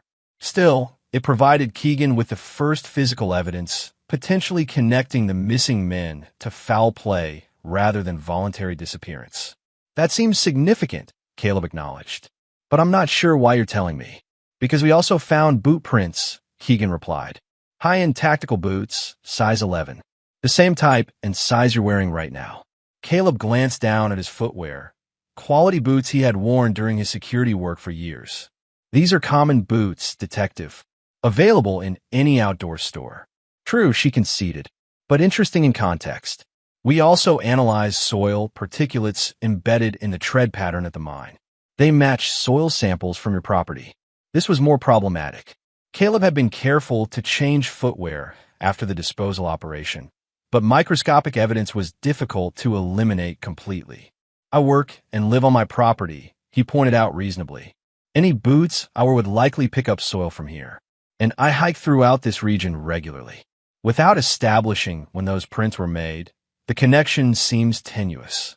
Keegan nodded, acknowledging the point. Circumstantial, certainly, but it adds to an accumulating pattern. She leaned forward slightly. Mr. Wolf, I've been investigating homicides for 17 years. I've learned to recognize when seemingly separate pieces form a larger picture. The picture here suggests that Russell Mercer and his associates threatened your family, hurt your son, and subsequently encountered someone with the skills and determination to ensure they never threatened anyone again. The assessment was accurate, but still lacked definitive proof. Caleb maintained his composed demeanor. That's an interesting theory, detective. But theories aren't evidence. No, Keegan agreed. But they guide where we look for evidence. And we're looking very carefully now. After she left, Caleb conducted a thorough assessment of his position. The blood evidence and boot prints were concerning developments, but far from conclusive. More troubling was Keegan's persistence and methodical approach. She was gradually assembling the components of a case that, while circumstantial, might eventually become compelling enough for prosecution. The rational response would be to eliminate the investigation's momentum, either by discrediting the evidence or by removing Keegan herself from the equation. The former was challenging but potentially achievable. The latter, while technically feasible, would violate Caleb's personal code. Keegan was not a threat to his family, but simply an officer performing her duty. Eliminating her would cross a line he was unwilling to traverse. Instead, Caleb developed a contingency strategy. If the investigation reached a critical threshold where arrest became likely, he would implement an exit plan developed during his initial actions against Russell and his associates. This plan included resources, identities, and secure locations established as insurance against exactly this scenario. But before such measures became necessary, he would attempt a different approach, one that acknowledged Keegan's intelligence while offering a perspective she might not have fully considered. 2 days later, Caleb requested a meeting with the detective at a neutral location, a small park overlooking the lake. When she arrived, he was already seated on a bench, watching the water reflect the afternoon sunlight. "Thank you for coming," he said as she sat beside him. "I thought we should talk outside of official channels." Keegan raised an eyebrow. "Are you planning to confess, Mr. Wolf?" "I'm planning to have an honest conversation," Caleb replied. "About perspectives." He gestured toward the lake. "When I was in Special Forces, we operated in environments where conventional law enforcement didn't exist or couldn't function effectively. We made decisions based on clear objectives: protect civilians, eliminate threats, ensure mission success. This isn't a war zone," Keegan pointed out. "We have laws, courts, due process." "Yes," Caleb acknowledged. "Systems designed to deliver justice under ideal circumstances. But systems that can be manipulated, corrupted, or simply overwhelmed by those with enough resources and connections." He turned to face her directly. "Hypothetically, if someone threatened your family, not just with words, but with actions that caused actual harm, what would you do?" "I'd use the legal system," Keegan answered. "File charges, obtain restraining orders, follow procedure. And if that someone had the influence to avoid consequences, if they had demonstrated both the willingness and ability to cause harm despite legal constraints." Keegan didn't answer immediately, her expression thoughtful. "The law doesn't recognize preemptive self-defense, Mr. Wolf. We can't legally act against potential future harm, only respond to immediate threats. That's the limitation of the system, Caleb noted. It often requires victims before it acknowledges predators. For someone trained to identify and neutralize threats before casualties occur, that limitation can seem unacceptable. They sat in silence for a moment, the implication of his words hanging between them. Are you suggesting that Russell Mercer and his associates represented an ongoing threat that couldn't be addressed through legal channels? Keegan finally asked. I'm suggesting that different perspectives lead to different conclusions about appropriate responses, Caleb replied carefully. In some cultures and contexts, a direct response to those who harm family members isn't viewed as criminal, but as necessary and just. Keegan studied him. Justice and vengeance aren't the same thing. Perhaps, Caleb conceded, but they intersect when systems designed for the former fail to protect people from predators. Their conversation continued for another 30 minutes, neither directly addressing the investigation, but instead exploring the philosophical boundaries between legal justice and moral imperatives. Throughout, Caleb maintained the hypothetical nature of their discussion, while Keegan demonstrated a surprisingly nuanced understanding of the ethical complexities involved. As they prepared to part ways, Keegan offered an observation. You know what's interesting about this case, Mr. Wolf? The precision of it. If Russell Mercer and his associates were eliminated, it was done without collateral damage, without public risk, without creating panic. The only people affected were those who had caused harm. Caleb met her gaze. An interesting observation. It suggests someone operating by a code, she continued. Not indiscriminate violence, but targeted action against specific threats. It doesn't make it legal, but it does reflect a certain discipline. She stood to leave. I'm still investigating, Mr. Wolf. That's my job, and I take it seriously. But I understand perspectives better than you might think. The meeting left Caleb with a revised assessment of Detective Keegan. She remained a potential threat to his freedom, but her understanding of his motivations, even if never explicitly acknowledged, suggested she viewed the case with more complexity than simply pursuing a criminal. This impression was reinforced 2 weeks later when Keegan contacted him with an update. The investigation into the mine evidence was being scaled back due to contamination issues that made forensic conclusions unreliable. The boot print evidence, upon further analysis, had proven inconclusive for establishing a definitive timeline or unique identification. While the investigation officially remained open, its momentum had effectively stalled. Whether this resulted from legitimate evidentiary challenges or from Keegan's personal decision to allocate resources elsewhere remained unclear. What was clear was that the immediate threat of arrest had diminished significantly. This development allowed Caleb to focus on rebuilding life with Brady, who had fully recovered physically and was thriving academically. The boy had been accepted into a prestigious marine biology program for the following summer, his passion for ocean ecosystems undiminished by the turmoil of the past year. Tanya had settled into her new life in the city, maintaining regular contact with Brady while keeping a respectful distance from Caleb. Their interactions, when necessary for co-parenting, remained civil but distant. Two people who had once shared everything now connected only by their son. As for Charles Beaumont, he had indeed established himself in Arizona, his business activities there notably more legitimate than his previous ventures. Occasional monitoring suggested he had taken the lessons of his abduction seriously, avoiding any connections to his former associates or business practices in River Point.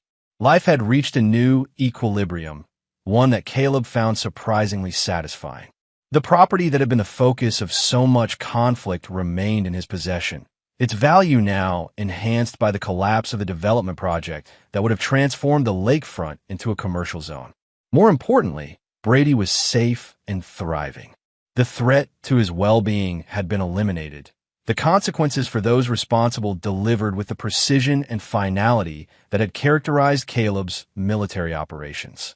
If there was a price for these actions, in moral terms, in the constant vigilance required to maintain operational security, in a lingering presence of Detective Keegan at the periphery of their lives, it was one Caleb paid willingly. Some debts, after all, could only be settled in blood. Chapter 9. Blood Ties. 1 year to the day after Russell Mercer's disappearance, Caleb received an envelope with no return address. Inside was a single sheet of paper containing a time, date, and the name of a restaurant in the city where Tanya now lived.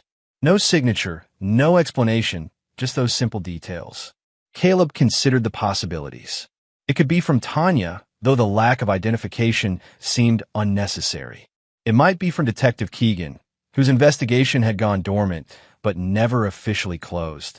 Or it could represent a new threat, perhaps connected to Russell's former associates or Beaumont's investors. After careful consideration, Caleb decided to attend the meeting. If it was a trap, he was confident in his ability to identify and avoid it. If it was a legitimate contact, ignoring it might represent a missed opportunity for valuable intelligence. The restaurant was upscale but not ostentatious, located in a renovated warehouse district that had become fashionable in recent years. Caleb arrived 30 minutes early, conducting a thorough assessment of the location, identifying exits, and establishing situational awareness before entering. Inside, he selected a table with clear sight lines to both the entrance and the kitchen, positioning himself with his back to a wall, habits that had become second nature during his military service and remained useful in civilian life. At precisely the appointed time, a woman entered the restaurant. In her early 20s, with dark hair and familiar features, she scanned the room with purpose before her gaze settled on Caleb. Without hesitation, she approached his table. "Mr. Wolf," she greeted him, extending her hand. "Thank you for coming. I'm Elise Mercer." The surname immediately triggered Caleb's heightened awareness, though he maintained an outwardly calm demeanor as he gestured for her to be seated. "Russell Mercer's daughter," she explained, confirming his assumption. "I believe you and my father had some unfinished business." Caleb studied her carefully.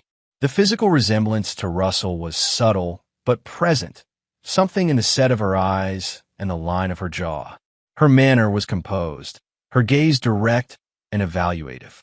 "I knew your father," Caleb acknowledged neutrally. "Though not well. Better than most, I think," Elise replied with a slight smile that held no warmth. "Considering you're the last person to see him alive." The blunt statement hung between them, neither accusation nor question, but simple declaration. Caleb didn't respond immediately, assessing her purpose and potential threat level.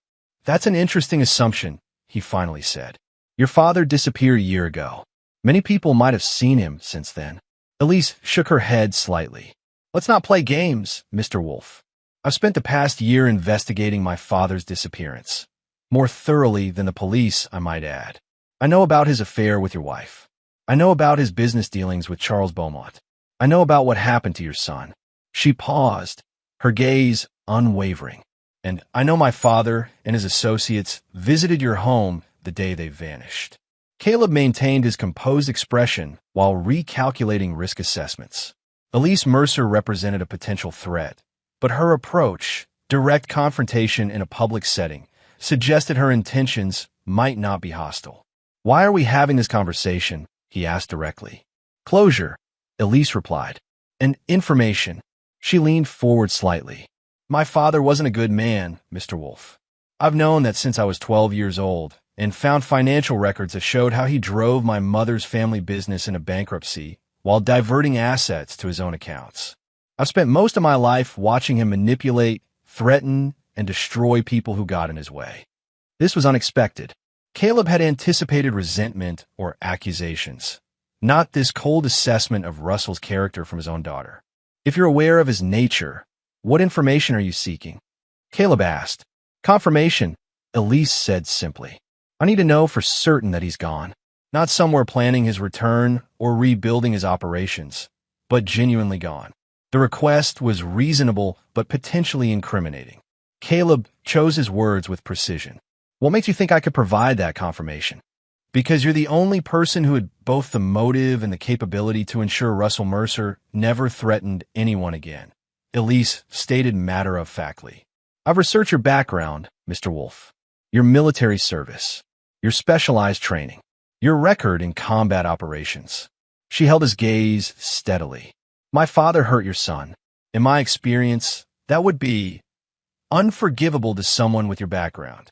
The assessment was accurate enough to warrant careful response. If your father is indeed gone, as you suspect, what would you do with that confirmation? Nothing, Elise answered. I have no interest in justice for Russell Mercer. He forfeited any claim to that when he chose to live as he did. She paused, then added, I simply need to know whether I should continue looking over my shoulder for his return, or if I can finally close that chapter of my life and move forward. Caleb considered her request and the risk it represented. Providing explicit confirmation would be an admission of guilt to a murder, unwise even if Elise had no intention of taking the information to authorities. However, her need for certainty was understandable and, in its way, deserved resolution. Your father made choices, Caleb said carefully. Choices that put him in conflict with people who had different priorities than his business interests. People who valued family above property or profit. He held her gaze directly. If I were you, I wouldn't waste any more time looking over my shoulder. The chapter you mentioned is closed. Permanently. Elise studied him for a long moment, then nodded slightly, seeming to find the confirmation she sought in his careful phrasing. Thank you for your honesty. Why did you wait a year to have this conversation? Caleb asked, curious about her timing. I needed to be certain about your character before approaching you, she explained. To understand whether you were someone who eliminated my father out of vengeance or protection. The distinction matters to me. And your conclusion? That you're a protector by nature, Elise replied. That what happened to my father and his associates wasn't random violence or excessive retaliation, but the necessary removal of a threat to your family. I can respect that, even if others might view it differently. The assessment was perceptive and largely accurate. Caleb had indeed acted primarily to eliminate a threat rather than to punish its source, though the distinction was perhaps finer than Elise recognized. There's something else you should know, she continued after a moment. My father had other associates, business partners who weren't involved in his day-to-day operations, but who provided financial backing and political connections. People who lost significant investments when his development projects collapsed. This was valuable intelligence that aligned with Caleb's own information. Have these partners shown interest in reviving those projects? Not directly, Elise replied, but they've been making inquiries about property in the region, particularly lakefront parcels, using different proxies this time, more carefully distanced from their actual interests. She reached in her bag and removed a flash drive, placing it on the table between them. This contains everything I've gathered about these individuals, names, corporate entities, financial structures. I thought you might find it useful. Caleb regarded the drive with measured interest. Why provide this to me? Because I've spent my life watching my father destroy people and communities for profit, Elise answered, a hint of intensity breaking through her composed demeanor. I have no intention of allowing his associates to continue that legacy. You've demonstrated both the capability and willingness to stop such operations definitively. The implication was clear. She was providing intelligence not just for Caleb's protection, but with the expectation that he might act against these individuals if they posed a renewed threat. That's a significant assumption about my intentions, Caleb observed. Elise smiled slightly. Is it incorrect? Rather than answering directly, Caleb asked a question of his own. What are your plans now? You mentioned moving forward. I've established a legal consulting practice specializing in identifying and challenging predatory development projects, she explained, using my knowledge of how my father operated to help communities protect themselves through legal channels. It was an interesting symmetry, the daughter using her understanding of the father's methods to oppose rather than advance his type of operations. Caleb found himself respecting her choice. A worthwhile endeavor, he acknowledged, though potentially dangerous if the individuals on this drive discover your activities. I'm aware of the risks, Elise assured him, which is another reason for this meeting. I thought we might establish a mutual understanding, a channel of communication that could be valuable to both of us in the future. The proposal was unexpected but logical. Elise had information networks and legal expertise that complemented Caleb's more direct capabilities. An alliance, however informal, could provide additional security for both parties. A reasonable suggestion, Caleb agreed, pocketing the flash drive. Though any communication would need to be appropriately secure. They spent the next 30 minutes establishing protocols for potential future contact, methods that would be encrypted, deniable, and irregular enough to avoid establishing detectable patterns. Throughout the discussion, Caleb continued to evaluate Elise's reliability and motivations, finding no obvious contradictions or warning signs. As their meeting concluded, Elise offered a final observation. "You know, Mr. Wolf, my father never understood the concept of consequences. He believed his money and connections would always protect him from the natural results of his actions." "A common misconception," Caleb noted. "Yes," Elise agreed, "and a fatal one in his case. I hope his associates prove more perceptive, but if not," she let the implication hang unfinished between them. They parted ways with a handshake and the unspoken understanding that their connection, while unlikely, served mutual interests. Caleb watched her leave, reflecting on the unexpected development. Russell Mercer's daughter had become, in effect, an ally rather than an adversary, another layer of security for the life he had rebuilt with Brady. On the drive home, Caleb considered the information Elise had provided. If verified, it suggested the need for ongoing vigilance rather than immediate action. The potential threats were still at a distance, evaluating rather than engaging, which provided time for proper assessment and, if necessary, preparation. Brady was waiting when he arrived home, excited about a new development in his college applications. As Caleb listened to his son's enthusiastic explanation of marine research opportunities, he felt the familiar certainty that had guided his actions from the beginning. Protecting this young man was worth any cost, any risk, any moral compromise others might perceive. Some would call it vigilante justice. Others might see it as a father's natural response to threats against his child. The distinction mattered little to Caleb. What mattered was that Brady was safe, thriving, and looking toward a future unburdened by the shadows that had briefly threatened to engulf him. If maintaining that safety required Caleb to continue serving as the unseen guardian against those who would threaten his family, whether Russell Mercer's former associates or others who might emerge in the future, so be it. He had made his choice the moment he'd seen his son lying in that hospital bed, and it was a choice he would never regret. 2 weeks after his meeting with Elise Mercer, Detective Keegan made what would be her final official visit. She arrived unannounced one evening as Caleb was grilling steaks on the deck overlooking the lake. "This is becoming a habit, Detective," he observed, turning a ribeye with practiced precision. "Though usually you call first." "This isn't an official visit," Keegan replied, accepting the beer he offered. "I've been reassigned. State-level task force focusing on political corruption." Caleb raised an eyebrow. "Sounds interesting." "It is," she confirmed, "particularly since some of the targets have connections to Charles Beaumont and his former investment partners." The implication wasn't subtle. Keegan was informing him that her new role would focus on the same power structures that had enabled Russell Mercer's operations. "Before I transfer," she continued, "I wanted to inform you personally that the investigation into Russell Mercer's disappearance has been officially classified as inactive due to lack of actionable evidence." Caleb maintained his neutral expression. "I appreciate the courtesy." Keegan studied him for a long moment. "You know what's remarkable about this case, Mr. Wolf? How cleanly it resolved itself. The men who threatened your family disappeared. The corruption they represented was exposed.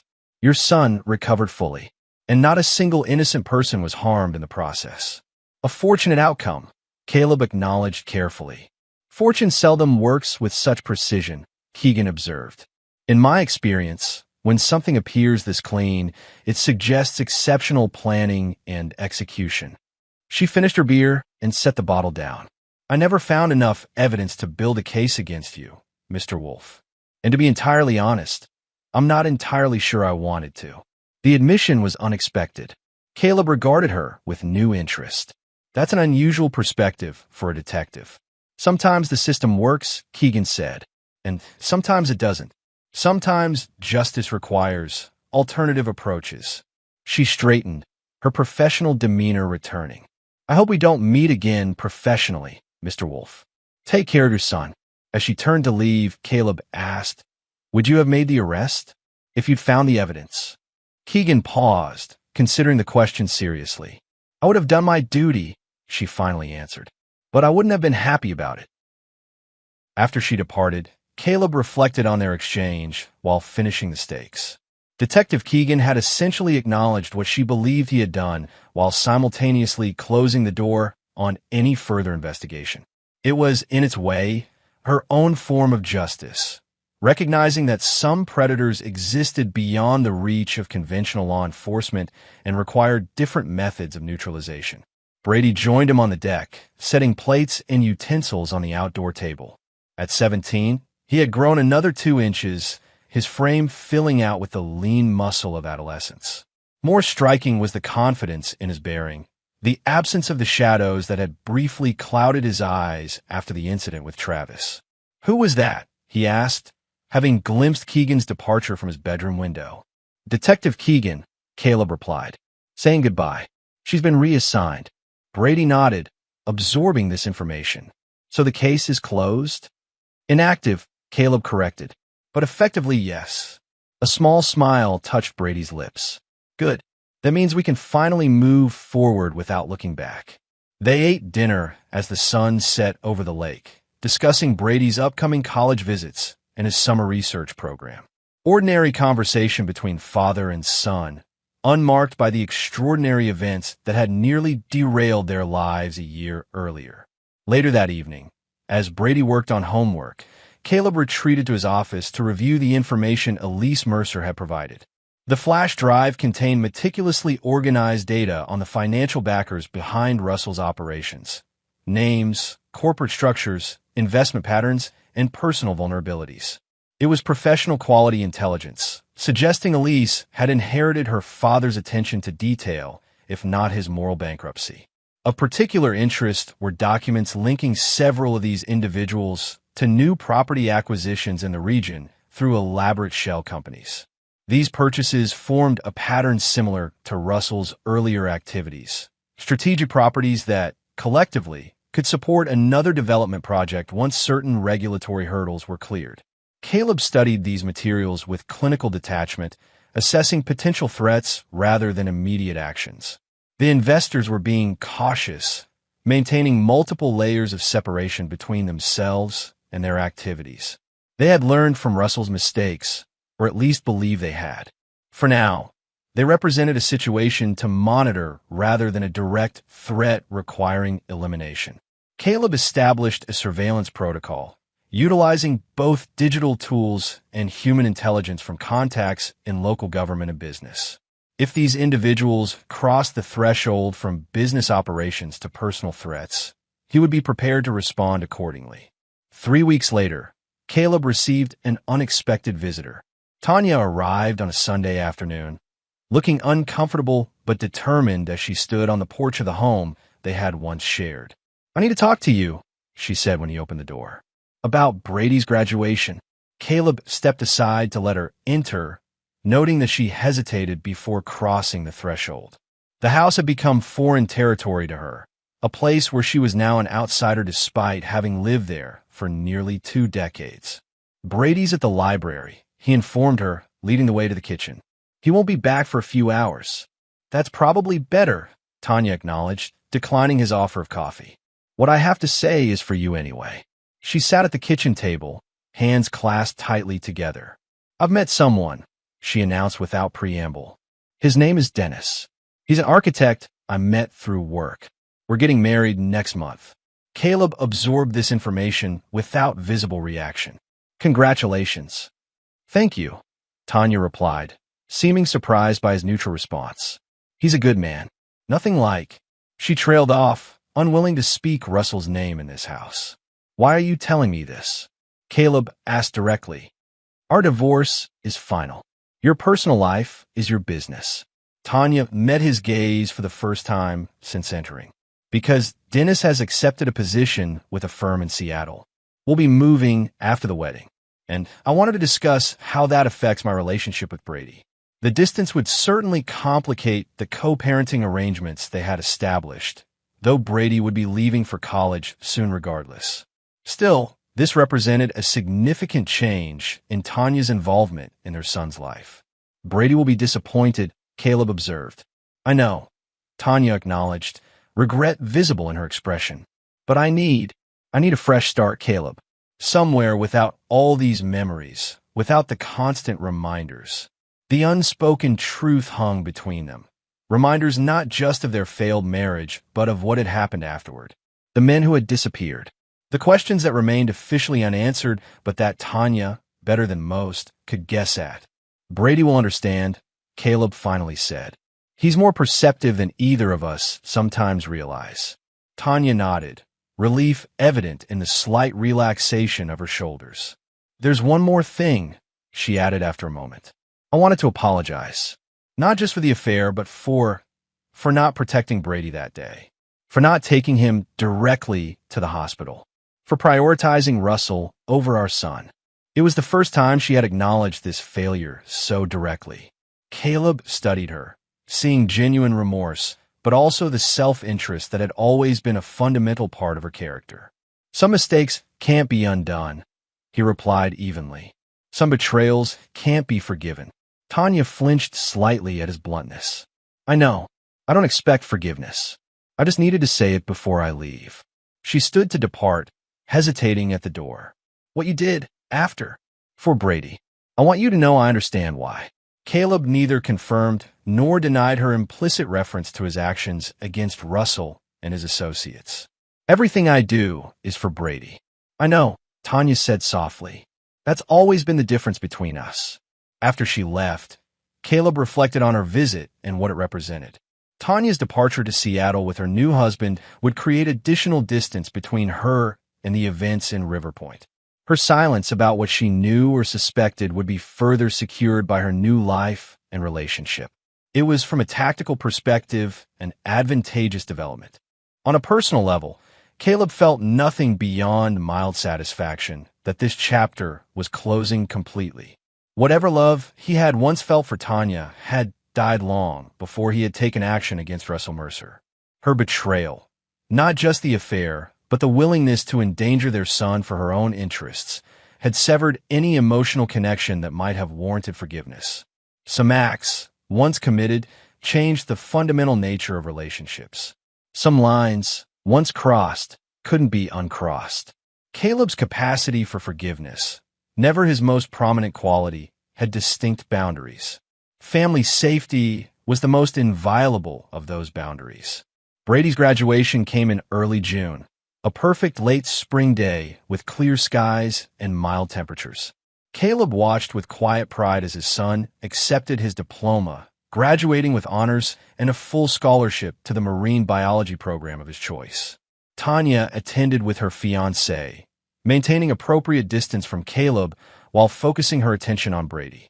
Afterward, as family and friends gathered at the Wolf home for a celebration, Caleb observed his son moving confidently among his peers, his arm fully healed, his future bright with possibilities that had nearly been derailed a year earlier.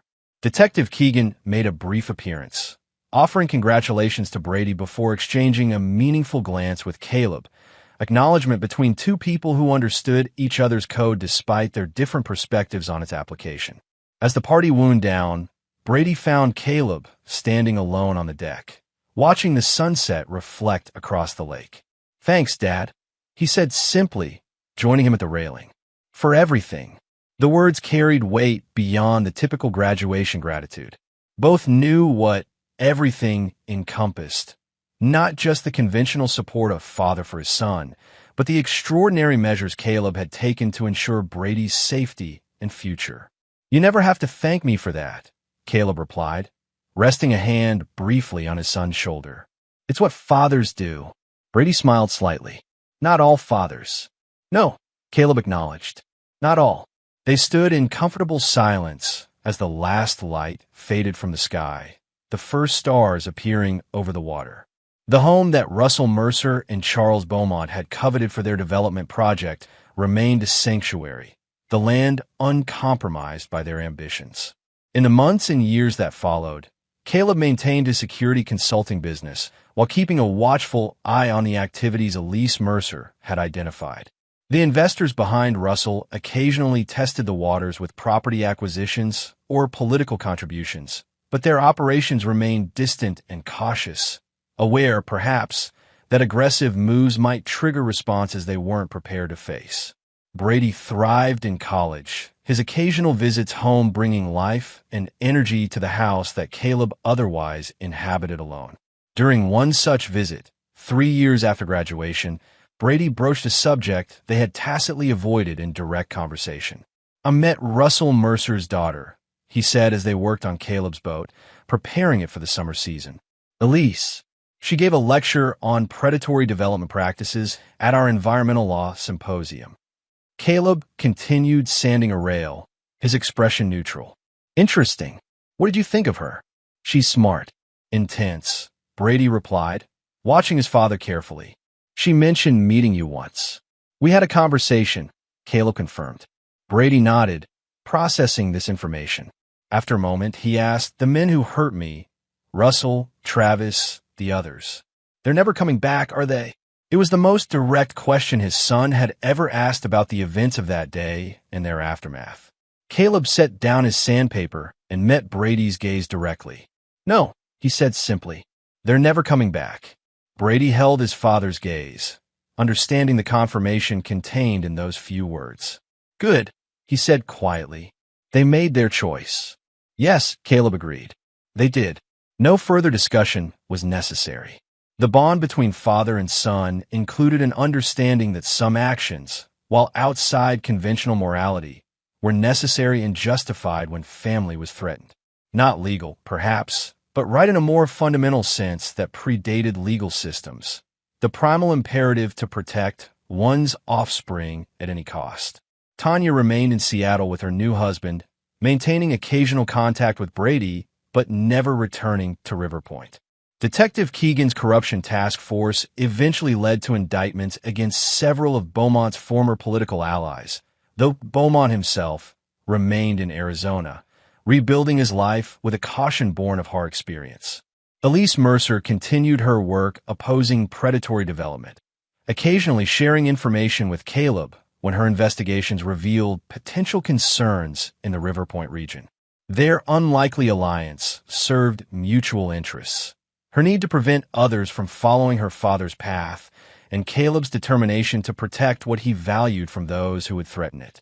Life settled into patterns defined not by the extraordinary events of that year, but by the ordinary rhythms of work, family, and community. Yet beneath these normal routines remained the unspoken reality that Caleb Wolfe had faced a fundamental choice between societal rules and family protection, and had chosen the latter without hesitation or regret. Some might call it vigilante justice. Others would recognize it as the natural response of a predator protecting its offspring. What others called it mattered little to Caleb. What mattered was that his son was safe, his future secure by actions that, while morally complex, had been necessary and decisive. In the end, perhaps Detective Keegan had summarized it best during their final conversation, when she had observed that no innocent person had been harmed in the process.